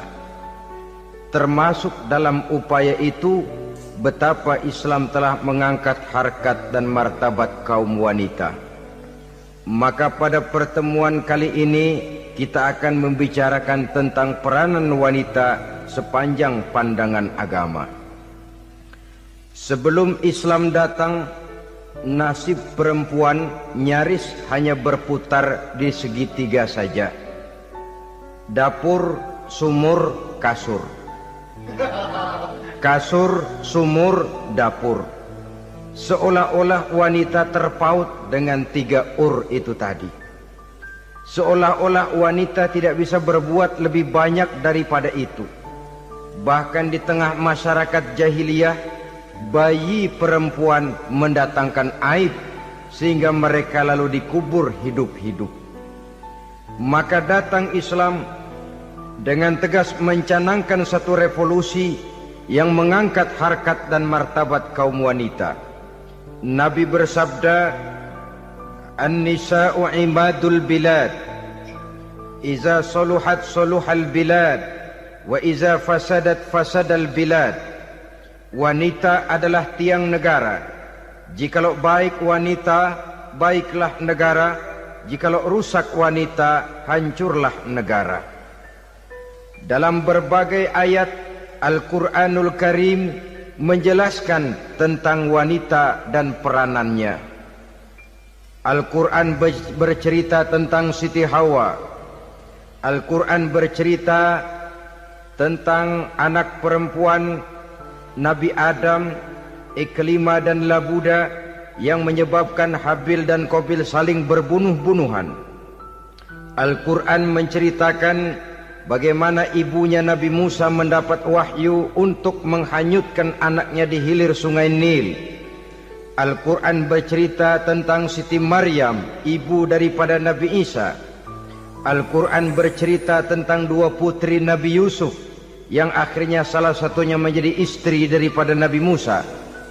Pun Al-Quran bercerita tentang Ratu Balkis, seorang wanita yang menjadi penguasa di negeri Sabah, yang demikian besar pengaruhnya dan wawasannya. Dan banyak lagi Al-Quran menceritakan keadaan kaum wanita, sampai-sampai dalam Al-Quran ada satu surah yang dinamakan surah An-Nisa. Ini seluruhnya berarti bahwa Al-Quran telah menempatkan kaum wanita dalam satu posisi yang mulia dan terpuji. Al-Quran memberikan emansipasi, bahwa wanita berhak mengejar kemajuan sebagaimana halnya kaum laki-laki. Tetapi sungguh pun demikian, Al-Quran tetap memberikan batasan-batasan sepanjang emansipasi itu tidak bertentangan dengan kodrat kewanitaan itu sendiri. Kalau persamaan dan kemajuan, kalau emansipasi dan hak asasi sudah tidak sesuai lagi dengan kodrat kewanitaan, pada akhirnya bukan mengangkat harkat dan martabat kaum wanita, justru malah merendahkan derajat dan martabat kaum wanita itu sendiri. Seperti sebagian besar wanita ini, mereka berteriak menuntut tentang persamaan hak, tapi mereka melupa apa batasan daripada persamaan hak itu sendiri. Sesungguhnya Islam dengan segala konsepsinya yang mengangkat martabat kaum wanita itu, memberikan keleluasaan kepada kaum wanita untuk maju bersama laki-laki, sepanjang tidak menginjak-injak kodrat kewanitaan itu sendiri. Kalau sudah sampai kepada menginjak kodrat kewanitaan, maka akan merendahkan martabat kaum wanita. Sebab apa? Secara fisik dan psikis, agaknya memang laki-laki sudah ditakdirkan oleh Allah untuk menjadi pembimbing bagi kaum wanita. Walaupun tidak tertutup kemungkinan wanita tampil sebagai pemimpin, tetapi dari segi fisik biologis misalnya, laki-laki itu diciptakan kekar, kuat untuk memikul dan melaksanakan tugas-tugas yang berat. Sedangkan perempuan pada umumnya adalah lembut, ayu, lemot, denok, geboy, dan lain sebagainya.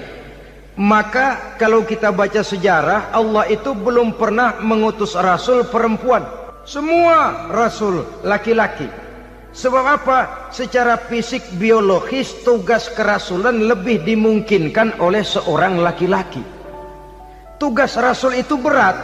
Kadang-kadang perang, dicaci maki, berhadapan dengan ujung tombak, ujung pedang dan lain sebagainya.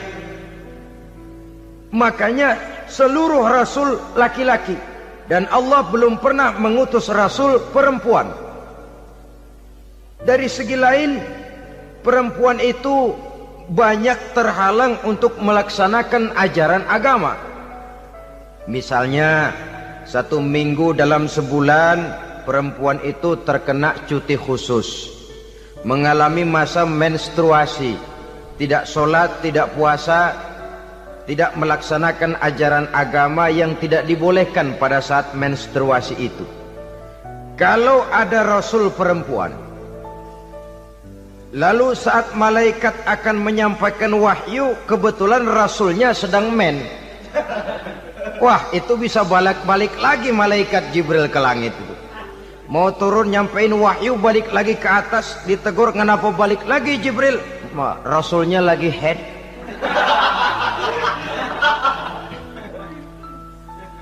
Atau pada saat agama dalam bahaya, agama dalam hinaan, agama dalam ancaman, rasulnya perempuan kebetulan sedang hamil besar.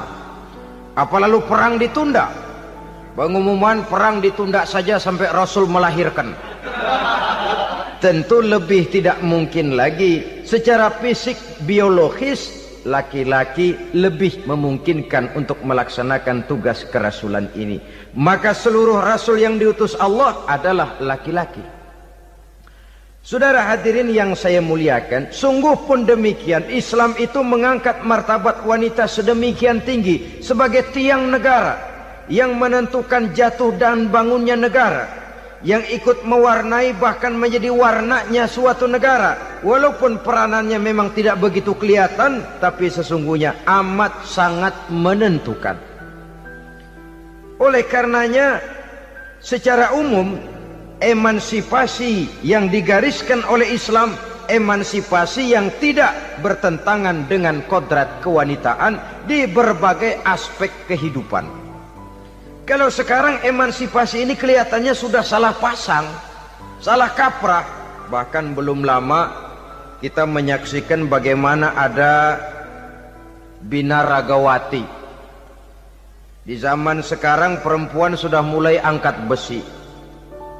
Saya mulai mikir kalau perempuan sudah pada angkat besi, ini sudah tanda suaminya udah deket dibanting-bantingin ini. Tahun-tahun mendatang mungkin akan menyusul perempuan mulai narik becak.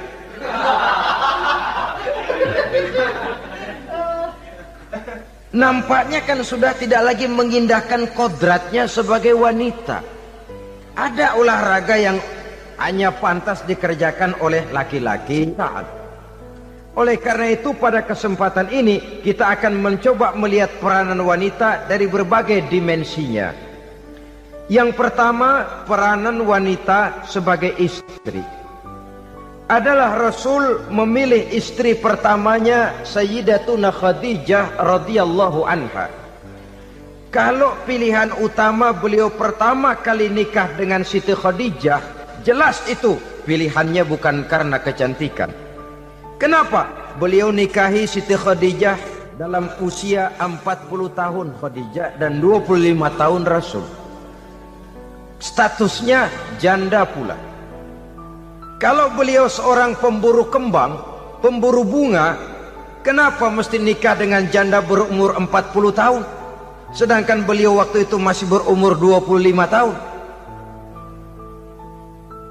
Apa sasaran utamanya? Bisa kita lihat nanti.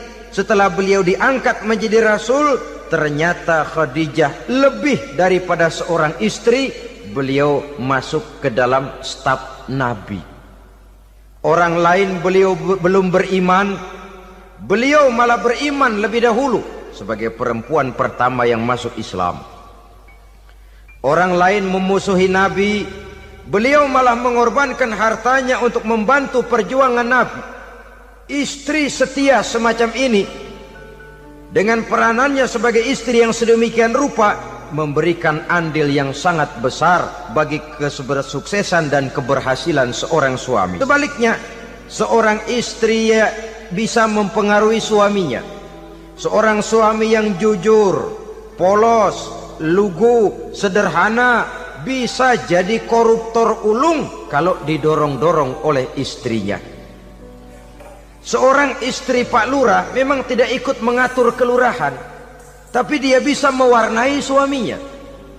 Seorang istri gubernur memang tidak ikut mengatur provinsi, tapi dia bisa mewarnai suaminya. Sepanjang warnanya positif, tentu sangat baik dan sangat diharapkan. Tetapi kalau warnanya negatif, kiamatlah akibatnya umat ini. Oleh sebab itu, peran pertama dari kaum wanita sesungguhnya adalah sebagai istri yang mendampingi suami untuk mengolah dan melaksanakan tugas-tugas besar. Dari seorang yang paling kecil sampai kepada seorang yang punya jabatan paling tinggi sekalipun, pengaruh dan peranan istri memang sangat menentukan. Saudara hadirin kaum muslimin rahimakumullah, itulah sebabnya Nabi menikah dengan Siti Khadijah. Dan lebih dari itu, sebelum menikah dengan Nabi, Siti Khadijah itu sudah terkenal sebagai pengusaha wanita, business girl kalau bahasa sekarang ini. Bahkan jaringan bisnisnya tidak hanya Mekah saja, tidak hanya antar kota, bahkan sudah antar negara, dari Mekah ke Syam, dari Mekah ke Madinah dan lain sebagainya, yang bahkan kita tahu Rasul pada mulanya pun ikut membantu perdagangannya Siti Khadijah radhiyallahu anha ini.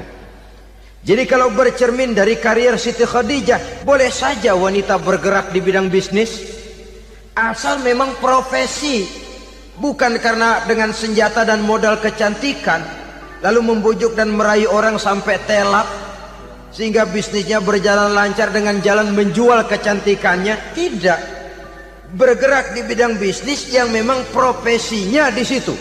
Tidak ada salahnya. Bisa saja perempuan menjadi bisnis girl seperti yang dicontohkan oleh Siti Khadijah radhiyallahu anha ini. Sebab itu kontes-kontesan yang hanya bertitik kepada rupa yang ayu saja, rupa yang cantik saja, sesungguhnya bukan hanya tidak bermanfaat, tapi saya pikir juga sangat tidak mendidik. Yang mengajar anak-anak remaja putri kita untuk berlomba-lomba hidup dalam kepalsuan. Alis mata palsu, hidung pesek dimancungin palsu, operasi plastik. Alis matanya dikerik, bikin yang palsu. Tai lalat lagi bikin yang palsu. Gincu bibir dimerahin, palsu. Seluruhnya hidup dalam kepalsuan. Akan lebih baik kalau kita ini misalnya mengadakan kontes yang menitik beratkan kepada ketinggian IQ, kecerdasan, kemampuan, skill, keahlian dan kemampuan. Tidak hanya dititik beratkan kepada rupa yang ayu dan cantik semata-mata. Sebab di samping manfaatnya diragukan, juga sangat tidak mendidik buat generasi yang akan datang. Terutama ibu-ibu, peran utama wanita sesungguhnya adalah sebagai istri mendampingi suami dalam melaksanakan tugas-tugas besar. Satu hari, serombongan ibu-ibu pernah datang menghadap Rasul mengajukan satu resolusi, protes kalau bahasa kita sekarang. Ya Rasul, ada apa bu? Kalau laki-laki sih enak. Enak bagaimana? Iya, kalau orang laki-laki sholat, perempuan sholat. Laki-laki puasa, perempuan puasa. Laki-laki pergi haji, perempuan pergi haji. Laki-laki menuntut ilmu, perempuan bisa menuntut ilmu. Tapi kalau laki-laki pergi jihad, perang membela agama, kami perempuan tidak bisa ikut jihad perang di medan pertempuran. Padahal pahala jihad sangat besar dan kami ingin mendapat pahala jihad. Tidak adil kalau begini ya Rasul, izinkan kami pergi jihad. Ini perempuan di zaman Rasul, kalau ada kebaikan tidak bisa ikut, rasanya rugi bukan main, lalu protes. Apa jawab Rasul? Beliau senyum. Ibu-ibu jangan khawatir, walaupun ibu-ibu tidak maju ke medan perang, ada ibadah yang pahalanya sama dengan pahala jihad itu. Apa ya Rasul? Beliau menjawab, jihadukunna fi baitikunna. Jihadnya ibu-ibu, jihadnya kaum wanita adalah di rumah tangganya sebagai istri. Memasak makanan suaminya, mencuci pakaian istrinya, mengasuh, merawat dan membesarkan anak-anaknya. Itu seluruhnya bagian daripada ibadah yang pahalanya tidak kurang dengan pahala jihad. Kenapa? Al-Quran itu memberikan sesuatu sesuai dengan kedudukannya. Kalau perempuan pergi perang jihad membela agama, musuhnya laki semua, kayak apa perangnya? Itu musuhnya bisa nggak mau pakai pedang, perangnya udah gulat aja udah. Sehingga Rasul lalu memberikan satu jalan keluar yang membuat wanita-wanita itu lega. Jihadukunna fi baitikunna. Ibu-ibu sih tidak usah khawatir, jihad ibu adalah di rumah tangga ibu-ibu semua. Sejak bangun tidur sampai tidur kembali, nyaris kaum ibu itu 24 jam pekerjaannya. Sebagai istri, dia melaksanakan jihad di rumah tangganya. Peranan wanita yang pertama adalah sebagai istri, yang walaupun tidak kelihatan dan menonjol seperti halnya laki-laki, tapi sangat mewarnai, bahkan menjadi warna dari tugas apapun yang dihadapi oleh suaminya. Dulu ada seorang orator, kalau pidato hebat bukan main. Kalau dia bernada gembira, semua orang senyum. Kalau dia bercerita tentang sesuatu yang sedih, satu masjid orang nangis. Orang tanya kepadanya, "Pak, bisa pidato begitu hebat, siapa yang bikin?" "Ya saya sendiri." Istrinya dari belakang bilang, "Tidak, yang bikin pidatonya hebat saya." Kata suaminya, "Mana bisa, saya." "Saya," kata istrinya. "Kalau saudara tidak percaya, tunggu Jumat depan. Dia khutbah Jumat, saya akan bikin khutbahnya tidak hebat," kata istrinya. Sudah hari Rebo, siap-siap mau bikin konsep khutbah. Baru mau nulis, datang istrinya. "Bang, tolong pegangin anak, saya mau ke warung." Mau bikin konsep lagi, kata istrinya, "Bang, tolong ini, tolong itu, tolong ini." Sampai mau berangkat khutbah Jumat, khutbah belum selesai dibikin. Begitu naik mimbar, kehabisan bahan. Sudah 10 menit masih ama ba'du, ama ba'du, ama ba'du.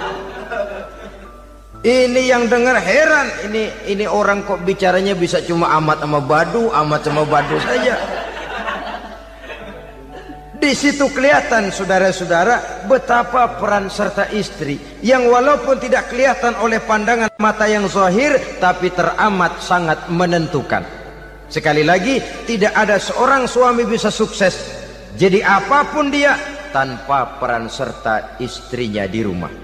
Tidak ada kemajuan yang bisa diperoleh kalau tidak karena peran serta istrinya di rumah. Tidak ada kesuksesan yang bisa diraih tanpa keikutsertaan daripada istrinya di rumah.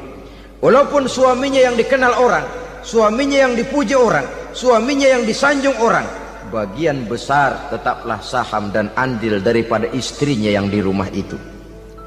Ini makna an-nisa imadul bilad. Wanita adalah tiang negara.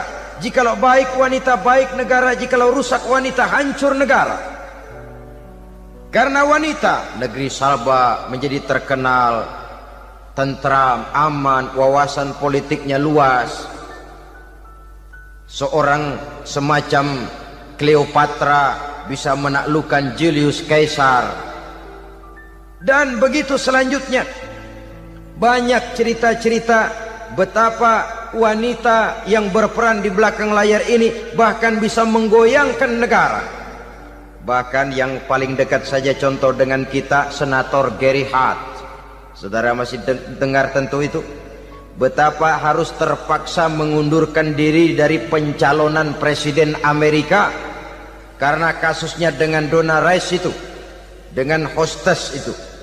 Betapa di sini seorang perempuan atau seorang wanita sanggup membongkar seseorang yang punya masa depan ceria untuk menuju kursi kepresidenan dari suatu negara adidaya seperti Amerika, bisa gagal berantakan karena skandalnya itu.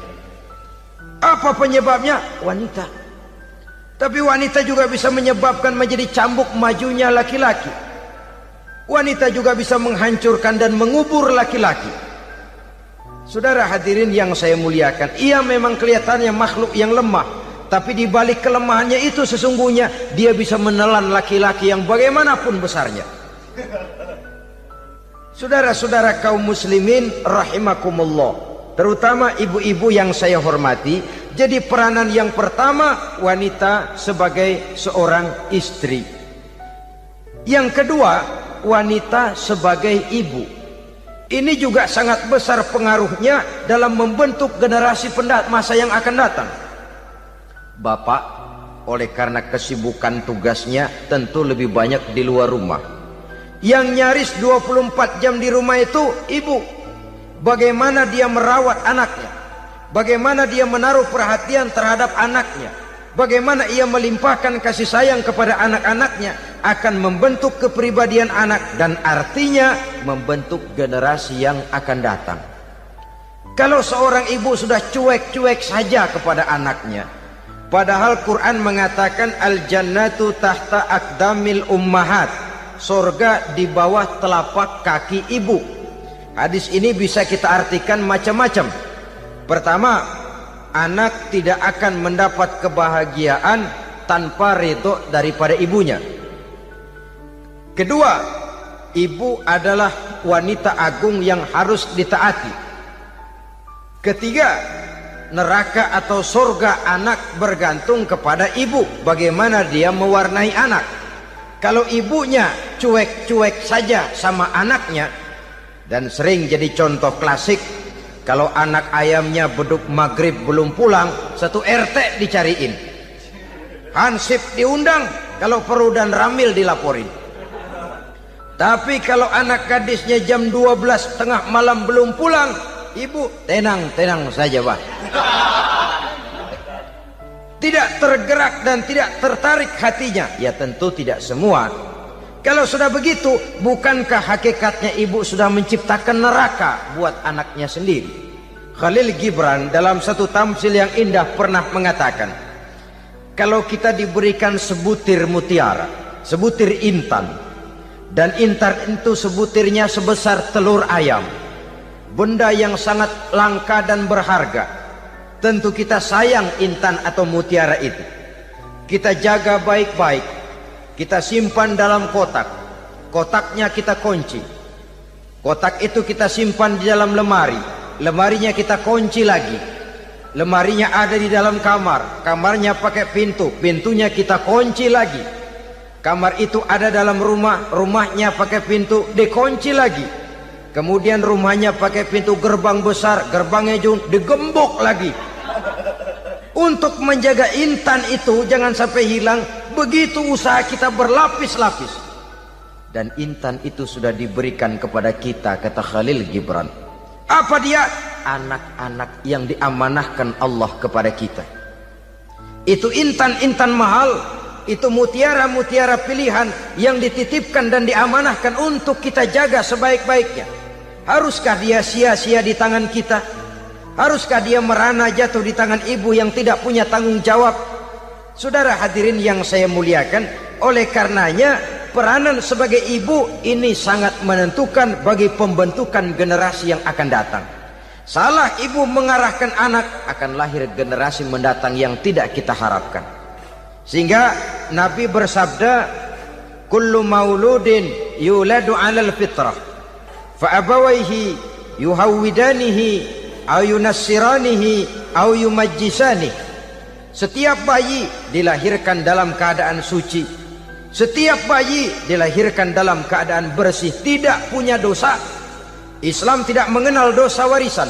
Semua saja bayi lahir dalam keadaan suci dan bersih. Kalau demikian lalu bagaimana? Kata Nabi, ibu bapaknya lah yang kelak akan menjadikan anak itu sebagai Yahudi, yang kelak menjadikan itu anak itu sebagai Nasrani, atau menjadikan anak itu sebagai Majusi. Ibu bapaknya yang mewarnai anak. Ibaratnya anak itu kertas putih, mau ditulis tinta hijau warnanya hijau, mau ditulis tinta merah warnanya merah, mau ditulis tinta hitam pun warnanya hitam. Oleh karena itu pembentukan anak yang soleh secara mental sesungguhnya sudah diwarnai oleh kebiasaan ibu bapak dalam pergaulan di rumah tangganya secara mental. Sehingga dengan demikian saudara-saudara, salah kaprah ibu dalam mengarahkan anak-anaknya akan melahirkan generasi penerus yang sungguh-sungguh tidak kita harapkan, dan pada gilirannya akan membahayakan perkembangan bangsa dan negara, membahayakan kita sebagai suatu umat. Apalagi sekarang ini masih banyak orang-orang muslim, orang-orang tua muslim yang kadang-kadang menyekolahkan anaknya di sekolah yang membahayakan akidahnya, mematikan imannya, menghancurkan tauhidnya. Pokoknya asal bonafid keluar sekolah ada jaminan lapangan kerja, perkara anak mau kafir mau murtad bukan urusan. Alangkah ironi dan sangat menyedihkan. Saudara-saudara yang saya hormati, jadi dari segi kaum wanita peranan ibu sangat besar. Dari segi anak, ketaatan kepada ibu, doa restu ibu akan membawa kepada kebahagiaan hidup. Doa ibu mustajabah, kutukan ibu manjur. Beberapa hikayat dan riwayat menjadi contoh dan tamsil buat kita betapa tidak ada satu kebahagiaan di dunia ini yang bisa ditegakkan tanpa doa restu daripada ibu. Pantas kalau dalam Al-Quran ada ummul kitab, ibunya atau induknya kitab. Tiap negara punya ibu kota, bapak kota tidak ada. Lalu lagi wawasan Nusantara disebut ibu pertiwi, bapak pertiwi kemana tahu. Saudara hadirin yang saya muliakan, lalu dalam peringatan hari-hari besar nasional ada yang namanya Hari Ibu. Hari bapak nggak pernah diperingati. Ada hari ibu, dan ibu itu pun ada Ibu Kartini, ada Ibu Dewi Sartika, dan macam-macam lagi yang seluruhnya merupakan refleksi dan gambaran betapa peranan kaum wanita di dalam kehidupan ini yang memang banyak mewarnai dan menjadi warna dari suatu kegiatan. Pada kita melarat terus hidup, kita piara tuyul yuk. Kata istrinya, nah ini sudah menyimpang bang, bersabarlah, bagaimanapun insya Allah kita tidak akan mati kelaparan. Piara tuyul itu nanti jadi pindah akidah, merusak iman, berteman dengan setan. Apalah artinya kekayaan dan kesenangan sebentar kalau harus mengorbankan kekayaan dan kesenangan yang abadi. Ini sudah alal ismi wal udwan, sesuatu yang mengandung dosa.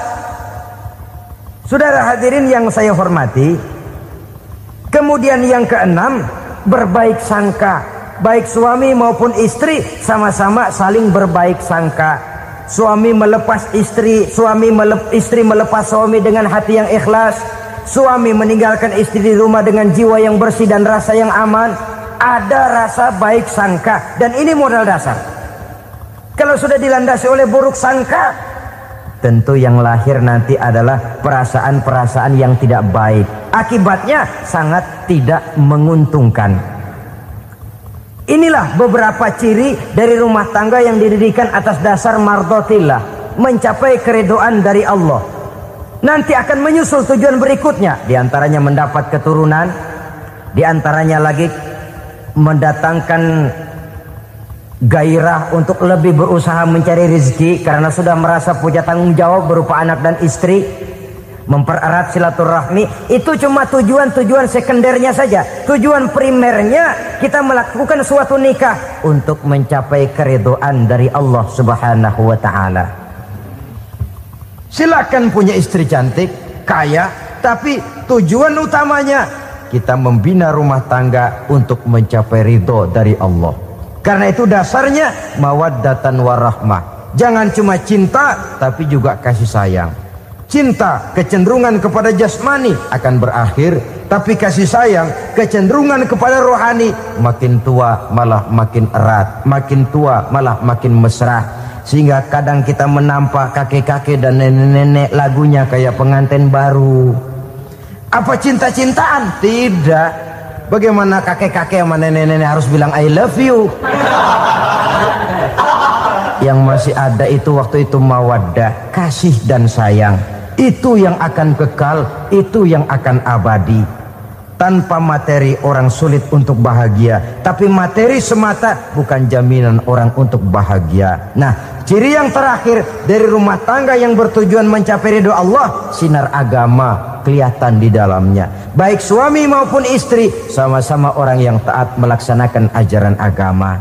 Saudara, mudah-mudahan walaupun singkat dapat menjadi sumbangan moral dalam kita mewujudkan rumah tangga yang bahagia menurut contoh yang diberikan oleh Rasulullah Sallallahu Alaihi Wasallam. Terima kasih atas perhatian saudara. Mohon maaf atas segala kekurangan. Usikum wa nafsi bitaqwallah. Wassalamualaikum warahmatullahi wabarakatuh.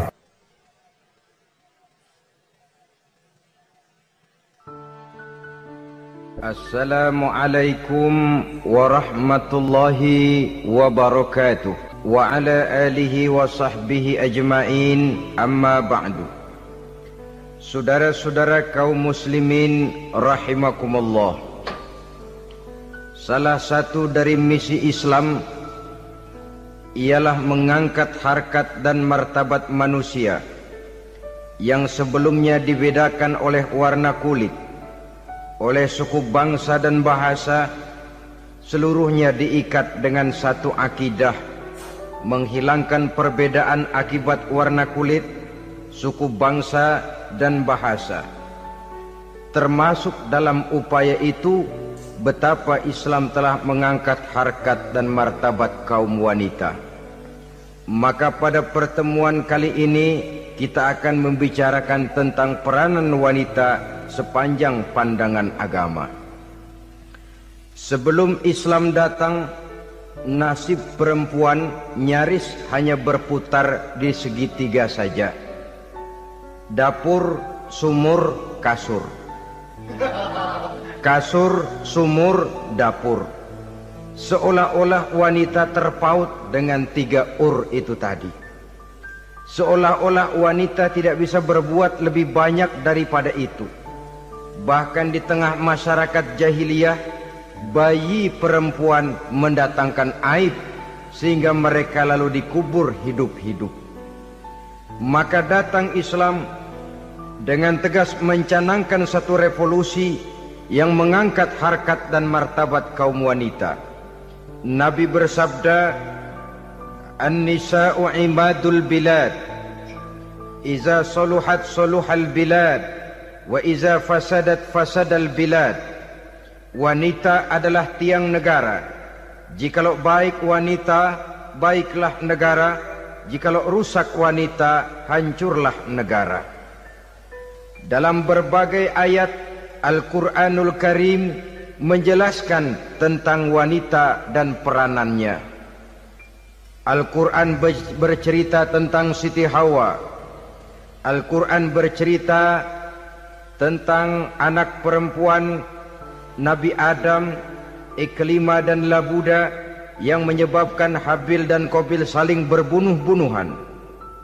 Al-Quran menceritakan bagaimana ibunya Nabi Musa mendapat wahyu untuk menghanyutkan anaknya di hilir sungai Nil. Al-Quran bercerita tentang Siti Maryam, ibu daripada Nabi Isa. Al-Quran bercerita tentang 2 putri Nabi Yusuf, yang akhirnya salah satunya menjadi istri daripada Nabi Musa. Pun Al-Quran bercerita tentang Ratu Balkis, seorang wanita yang menjadi penguasa di negeri Sabah, yang demikian besar pengaruhnya dan wawasannya.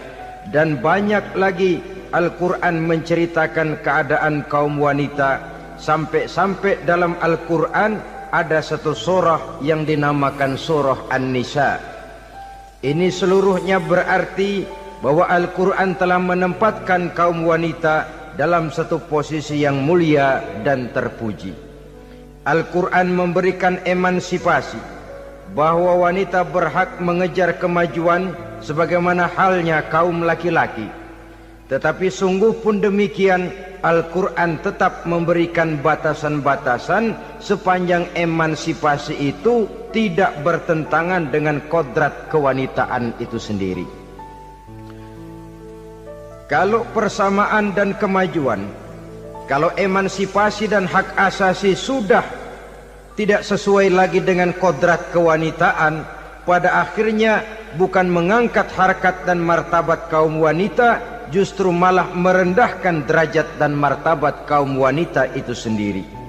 Seperti sebagian besar wanita ini, mereka berteriak menuntut tentang persamaan hak, tapi mereka melupa apa batasan daripada persamaan hak itu sendiri.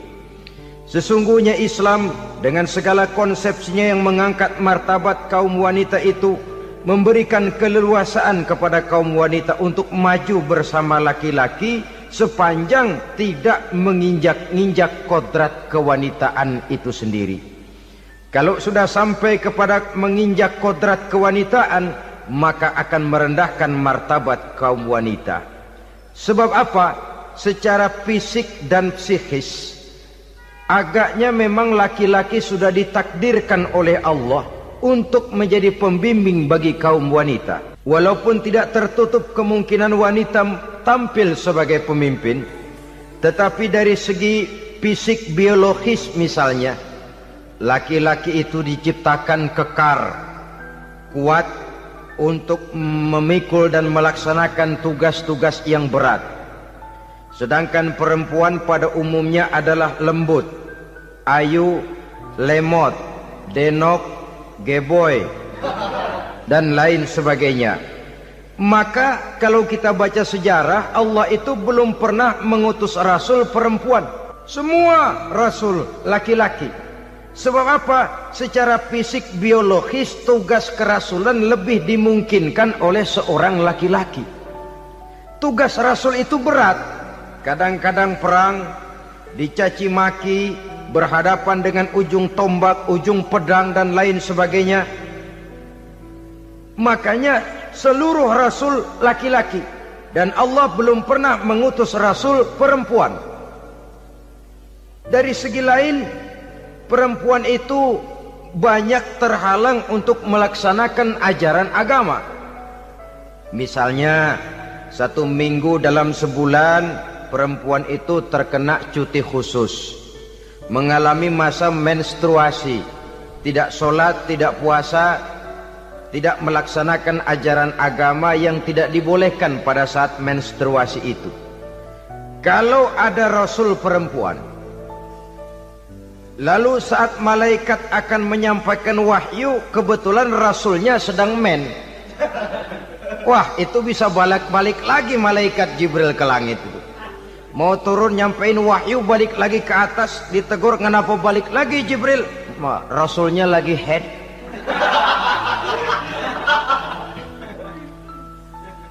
Atau pada saat agama dalam bahaya, agama dalam hinaan, agama dalam ancaman, rasulnya perempuan kebetulan sedang hamil besar. Apa lalu perang ditunda?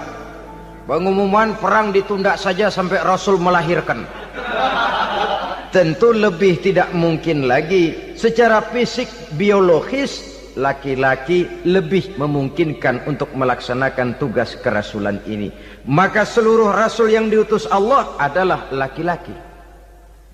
Saudara hadirin yang saya muliakan, sungguh pun demikian, Islam itu mengangkat martabat wanita sedemikian tinggi sebagai tiang negara yang menentukan jatuh dan bangunnya negara, yang ikut mewarnai bahkan menjadi warnanya suatu negara. Walaupun peranannya memang tidak begitu kelihatan, tapi sesungguhnya amat sangat menentukan.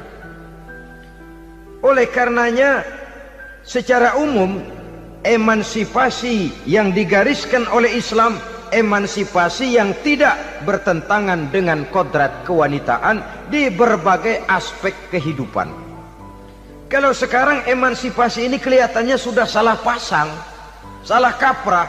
Bahkan belum lama kita menyaksikan bagaimana ada binaragawati.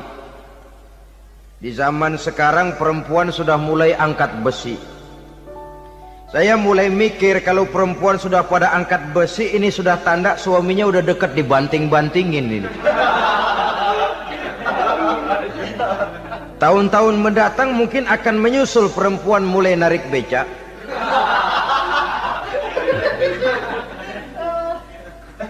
Nampaknya kan sudah tidak lagi mengindahkan kodratnya sebagai wanita. Ada olahraga yang hanya pantas dikerjakan oleh laki-laki. Oleh karena itu pada kesempatan ini kita akan mencoba melihat peranan wanita dari berbagai dimensinya. Yang pertama, peranan wanita sebagai istri. Adalah Rasul memilih istri pertamanya Sayyidatuna Khadijah radhiyallahu anha. Kalau pilihan utama beliau pertama kali nikah dengan Siti Khadijah, jelas itu pilihannya bukan karena kecantikan. Kenapa?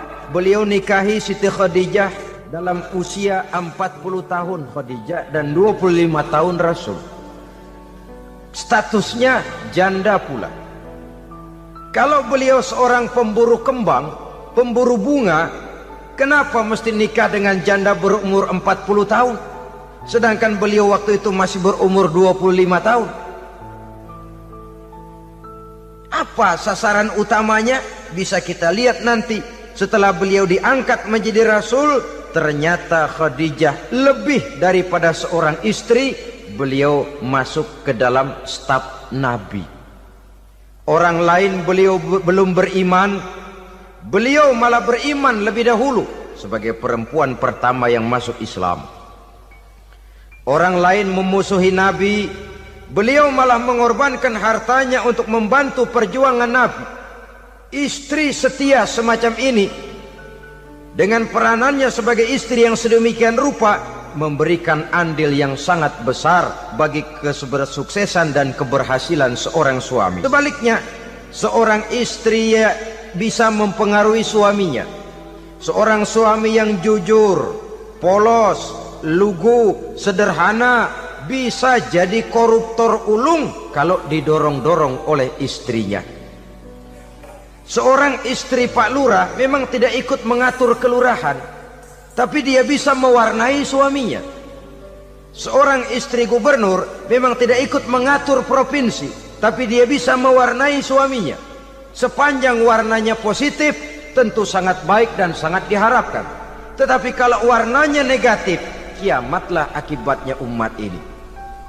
Oleh sebab itu, peran pertama dari kaum wanita sesungguhnya adalah sebagai istri yang mendampingi suami untuk mengolah dan melaksanakan tugas-tugas besar.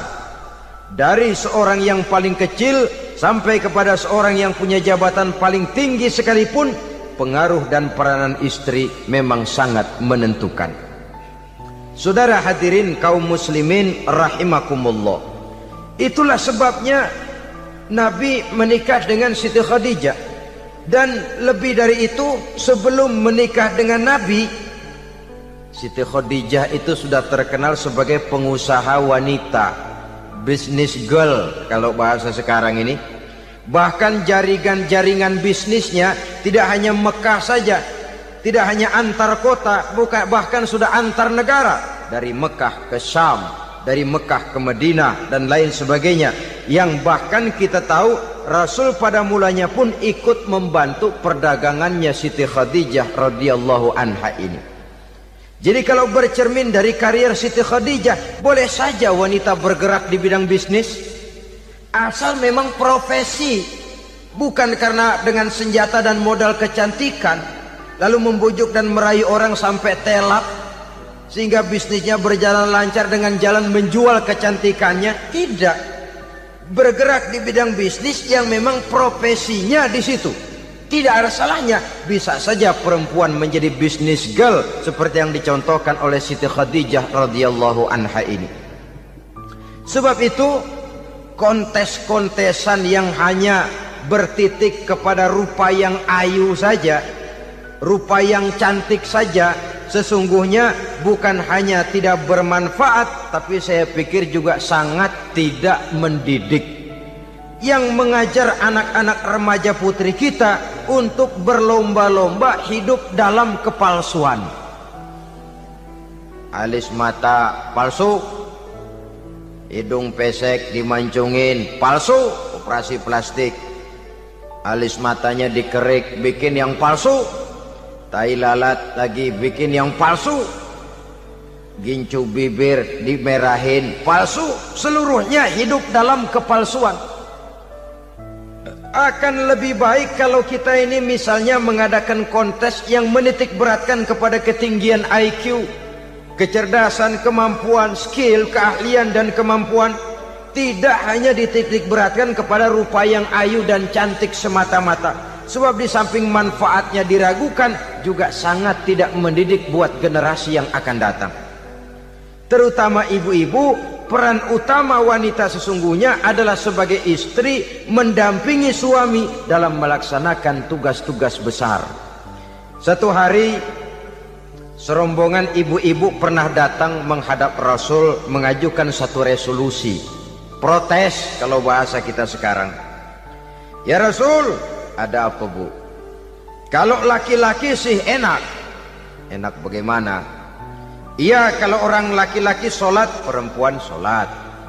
Laki-laki puasa, perempuan puasa. Laki-laki pergi haji, perempuan pergi haji. Laki-laki menuntut ilmu, perempuan bisa menuntut ilmu. Tapi kalau laki-laki pergi jihad, perang membela agama, kami perempuan tidak bisa ikut jihad perang di medan pertempuran. Padahal pahala jihad sangat besar dan kami ingin mendapat pahala jihad. Tidak adil kalau begini ya Rasul, izinkan kami pergi jihad. Ini perempuan di zaman Rasul, kalau ada kebaikan tidak bisa ikut, rasanya rugi bukan main, lalu protes. Apa jawab Rasul? Beliau senyum. Ibu-ibu jangan khawatir. Walaupun ibu-ibu tidak maju ke medan perang, ada ibadah yang pahalanya sama dengan pahala jihad itu. Apa ya Rasul? Beliau menjawab, jihadukunna fi baitikunna. Jihadnya ibu-ibu, jihadnya kaum wanita adalah di rumah tangganya sebagai istri. Memasak makanan suaminya, mencuci pakaian istrinya, mengasuh, merawat dan membesarkan anak-anaknya. Itu seluruhnya bagian daripada ibadah yang pahalanya tidak kurang dengan pahala jihad. Kenapa?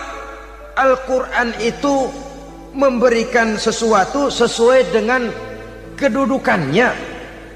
Kalau perempuan pergi perang jihad membela agama, musuhnya laki semua, kayak apa perangnya? Itu musuhnya bisa nggak mau pakai pedang, perangnya udah gulat aja udah. Sehingga Rasul lalu memberikan satu jalan keluar yang membuat wanita-wanita itu lega. Jihadukunna fi baitikunna. Ibu-ibu sih tidak usah khawatir, jihad ibu adalah di rumah tangga ibu-ibu semua. Sejak bangun tidur sampai tidur kembali, nyaris kaum ibu itu 24 jam pekerjaannya. Sebagai istri, dia melaksanakan jihad di rumah tangganya.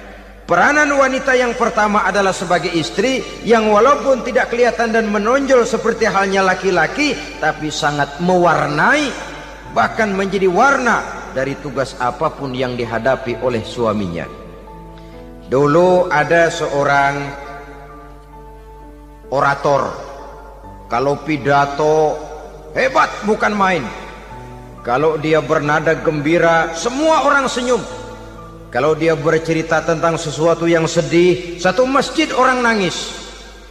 Orang tanya kepadanya, Pak, bisa pidato begitu hebat, siapa yang bikin? Ya saya sendiri. Istrinya dari belakang bilang, tidak, yang bikin pidatonya hebat saya. Kata suaminya, mana bisa, saya, kata istrinya. Kalau saudara tidak percaya, tunggu Jumat depan. Dia khutbah Jumat, saya akan bikin khutbahnya tidak hebat, kata istrinya. Sudah hari Rebo, siap-siap mau bikin konsep khutbah. Baru mau nulis, datang istrinya. Bang, tolong pegangin anak, saya mau ke warung. Mau bikin konsep lagi, kata istrinya, bang tolong ini, tolong itu, tolong ini. Sampai mau berangkat khutbah Jumat, khutbah belum selesai dibikin. Begitu naik mimbar, kehabisan bahan. Sudah 10 menit masih ama ba'du. Ini yang dengar heran, ini orang kok bicaranya bisa cuma amat sama badu saja. Di situ kelihatan saudara-saudara betapa peran serta istri yang walaupun tidak kelihatan oleh pandangan mata yang zahir, tapi teramat sangat menentukan. Sekali lagi, tidak ada seorang suami bisa sukses jadi apapun dia tanpa peran serta istrinya di rumah. Tidak ada kemajuan yang bisa diperoleh kalau tidak karena peran serta istrinya di rumah. Tidak ada kesuksesan yang bisa diraih tanpa keikutsertaan daripada istrinya di rumah. Walaupun suaminya yang dikenal orang, suaminya yang dipuji orang, suaminya yang disanjung orang, bagian besar tetaplah saham dan andil daripada istrinya yang di rumah itu. Ini makna an-nisa imadul bilad. Wanita adalah tiang negara. Jikalau baik wanita, baik negara. Jikalau rusak wanita, hancur negara. Karena wanita, negeri Salba menjadi terkenal, tentram, aman, wawasan politiknya luas. Seorang semacam Cleopatra bisa menaklukkan Julius Caesar. Dan begitu selanjutnya. Banyak cerita-cerita betapa wanita yang berperan di belakang layar ini bahkan bisa menggoyangkan negara. Bahkan yang paling dekat saja contoh dengan kita, Senator Gary Hart. Saudara masih dengar tentu itu. Betapa harus terpaksa mengundurkan diri dari pencalonan presiden Amerika karena kasusnya dengan Donna Rice itu, dengan hostess itu. Betapa di sini seorang perempuan atau seorang wanita sanggup membongkar seseorang yang punya masa depan ceria untuk menuju kursi kepresidenan dari suatu negara adidaya seperti Amerika, bisa gagal berantakan karena skandalnya itu. Apa penyebabnya? Wanita. Tapi wanita juga bisa menyebabkan menjadi cambuk majunya laki-laki. Wanita juga bisa menghancurkan dan mengubur laki-laki. Saudara hadirin yang saya muliakan, ia memang kelihatannya makhluk yang lemah, tapi di balik kelemahannya itu sesungguhnya dia bisa menelan laki-laki yang bagaimanapun besarnya. Saudara-saudara kaum muslimin rahimakumullah, terutama ibu-ibu yang saya hormati, jadi peranan yang pertama wanita sebagai seorang istri. Yang kedua, wanita sebagai ibu. Ini juga sangat besar pengaruhnya dalam membentuk generasi masa yang akan datang. Bapak, oleh karena kesibukan tugasnya, tentu lebih banyak di luar rumah. Yang nyaris 24 jam di rumah itu ibu. Bagaimana dia merawat anaknya, bagaimana dia menaruh perhatian terhadap anaknya, bagaimana ia melimpahkan kasih sayang kepada anak-anaknya, akan membentuk kepribadian anak dan artinya membentuk generasi yang akan datang. Kalau seorang ibu sudah cuek-cuek saja kepada anaknya, padahal Quran mengatakan al-jannatu tahta aqdamil ummahat, surga di bawah telapak kaki ibu. Hadis ini bisa kita artikan macam-macam. Pertama, anak tidak akan mendapat kebahagiaan tanpa ridho daripada ibunya. Kedua, ibu adalah wanita agung yang harus ditaati. Ketiga, neraka atau surga anak bergantung kepada ibu, bagaimana dia mewarnai anak.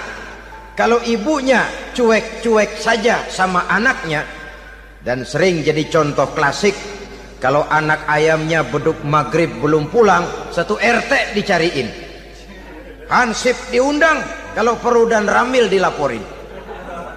Tapi kalau anak gadisnya jam 12 tengah malam belum pulang, ibu tenang-tenang saja, Pak. Tidak tergerak dan tidak tertarik hatinya. Ya tentu tidak semua. Kalau sudah begitu, bukankah hakikatnya ibu sudah menciptakan neraka buat anaknya sendiri?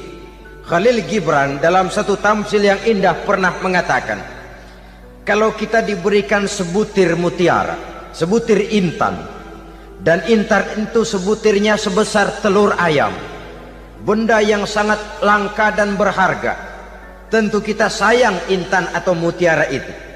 Kita jaga baik-baik, kita simpan dalam kotak, kotaknya kita kunci, kotak itu kita simpan di dalam lemari, lemarinya kita kunci lagi.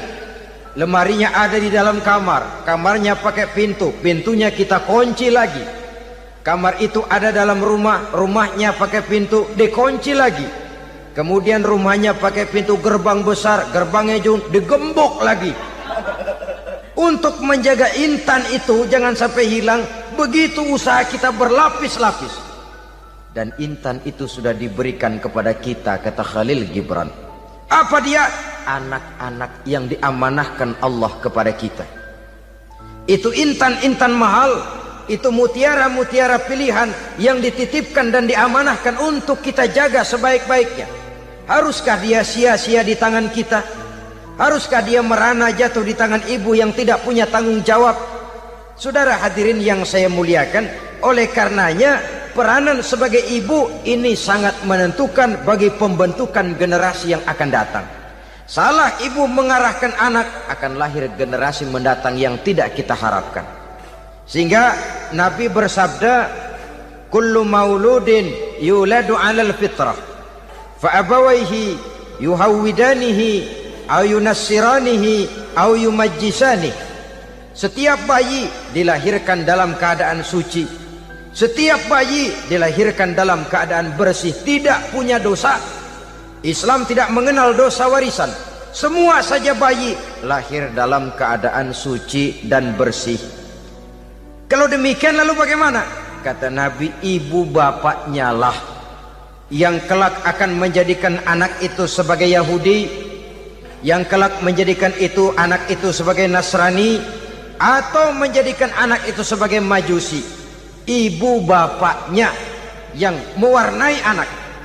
Ibaratnya anak itu kertas putih, mau ditulis tinta hijau warnanya hijau, mau ditulis tinta merah warnanya merah, mau ditulis tinta hitam pun warnanya hitam. Oleh karena itu pembentukan anak yang soleh secara mental sesungguhnya sudah diwarnai oleh kebiasaan ibu bapak dalam pergaulan di rumah tangganya secara mental. Sehingga dengan demikian saudara-saudara, salah kaprah ibu dalam mengarahkan anak-anaknya akan melahirkan generasi penerus yang sungguh-sungguh tidak kita harapkan, dan pada gilirannya akan membahayakan perkembangan bangsa dan negara, membahayakan kita sebagai suatu umat. Apalagi sekarang ini masih banyak orang-orang muslim, orang-orang tua muslim yang kadang-kadang menyekolahkan anaknya di sekolah yang membahayakan akidahnya, mematikan imannya, menghancurkan tauhidnya. Pokoknya asal bonafid keluar sekolah ada jaminan lapangan kerja, perkara anak mau kafir mau murtad bukan urusan. Alangkah ironi dan sangat menyedihkan. Saudara-saudara yang saya hormati, jadi dari segi kaum wanita peranan ibu sangat besar. Dari segi anak, ketaatan kepada ibu, doa restu ibu akan membawa kepada kebahagiaan hidup. Doa ibu mustajabah, kutukan ibu manjur. Beberapa hikayat dan riwayat menjadi contoh dan tamsil buat kita betapa tidak ada satu kebahagiaan di dunia ini yang bisa ditegakkan tanpa doa restu daripada ibu. Pantas kalau dalam Al-Quran ada ummul kitab, ibunya atau induknya kitab. Tiap negara punya ibu kota, bapak kota tidak ada. Lalu lagi wawasan Nusantara disebut ibu pertiwi, bapak pertiwi kemana tahu. Saudara hadirin yang saya muliakan, lalu dalam peringatan hari-hari besar nasional ada yang namanya Hari Ibu. Hari bapak nggak pernah diperingati.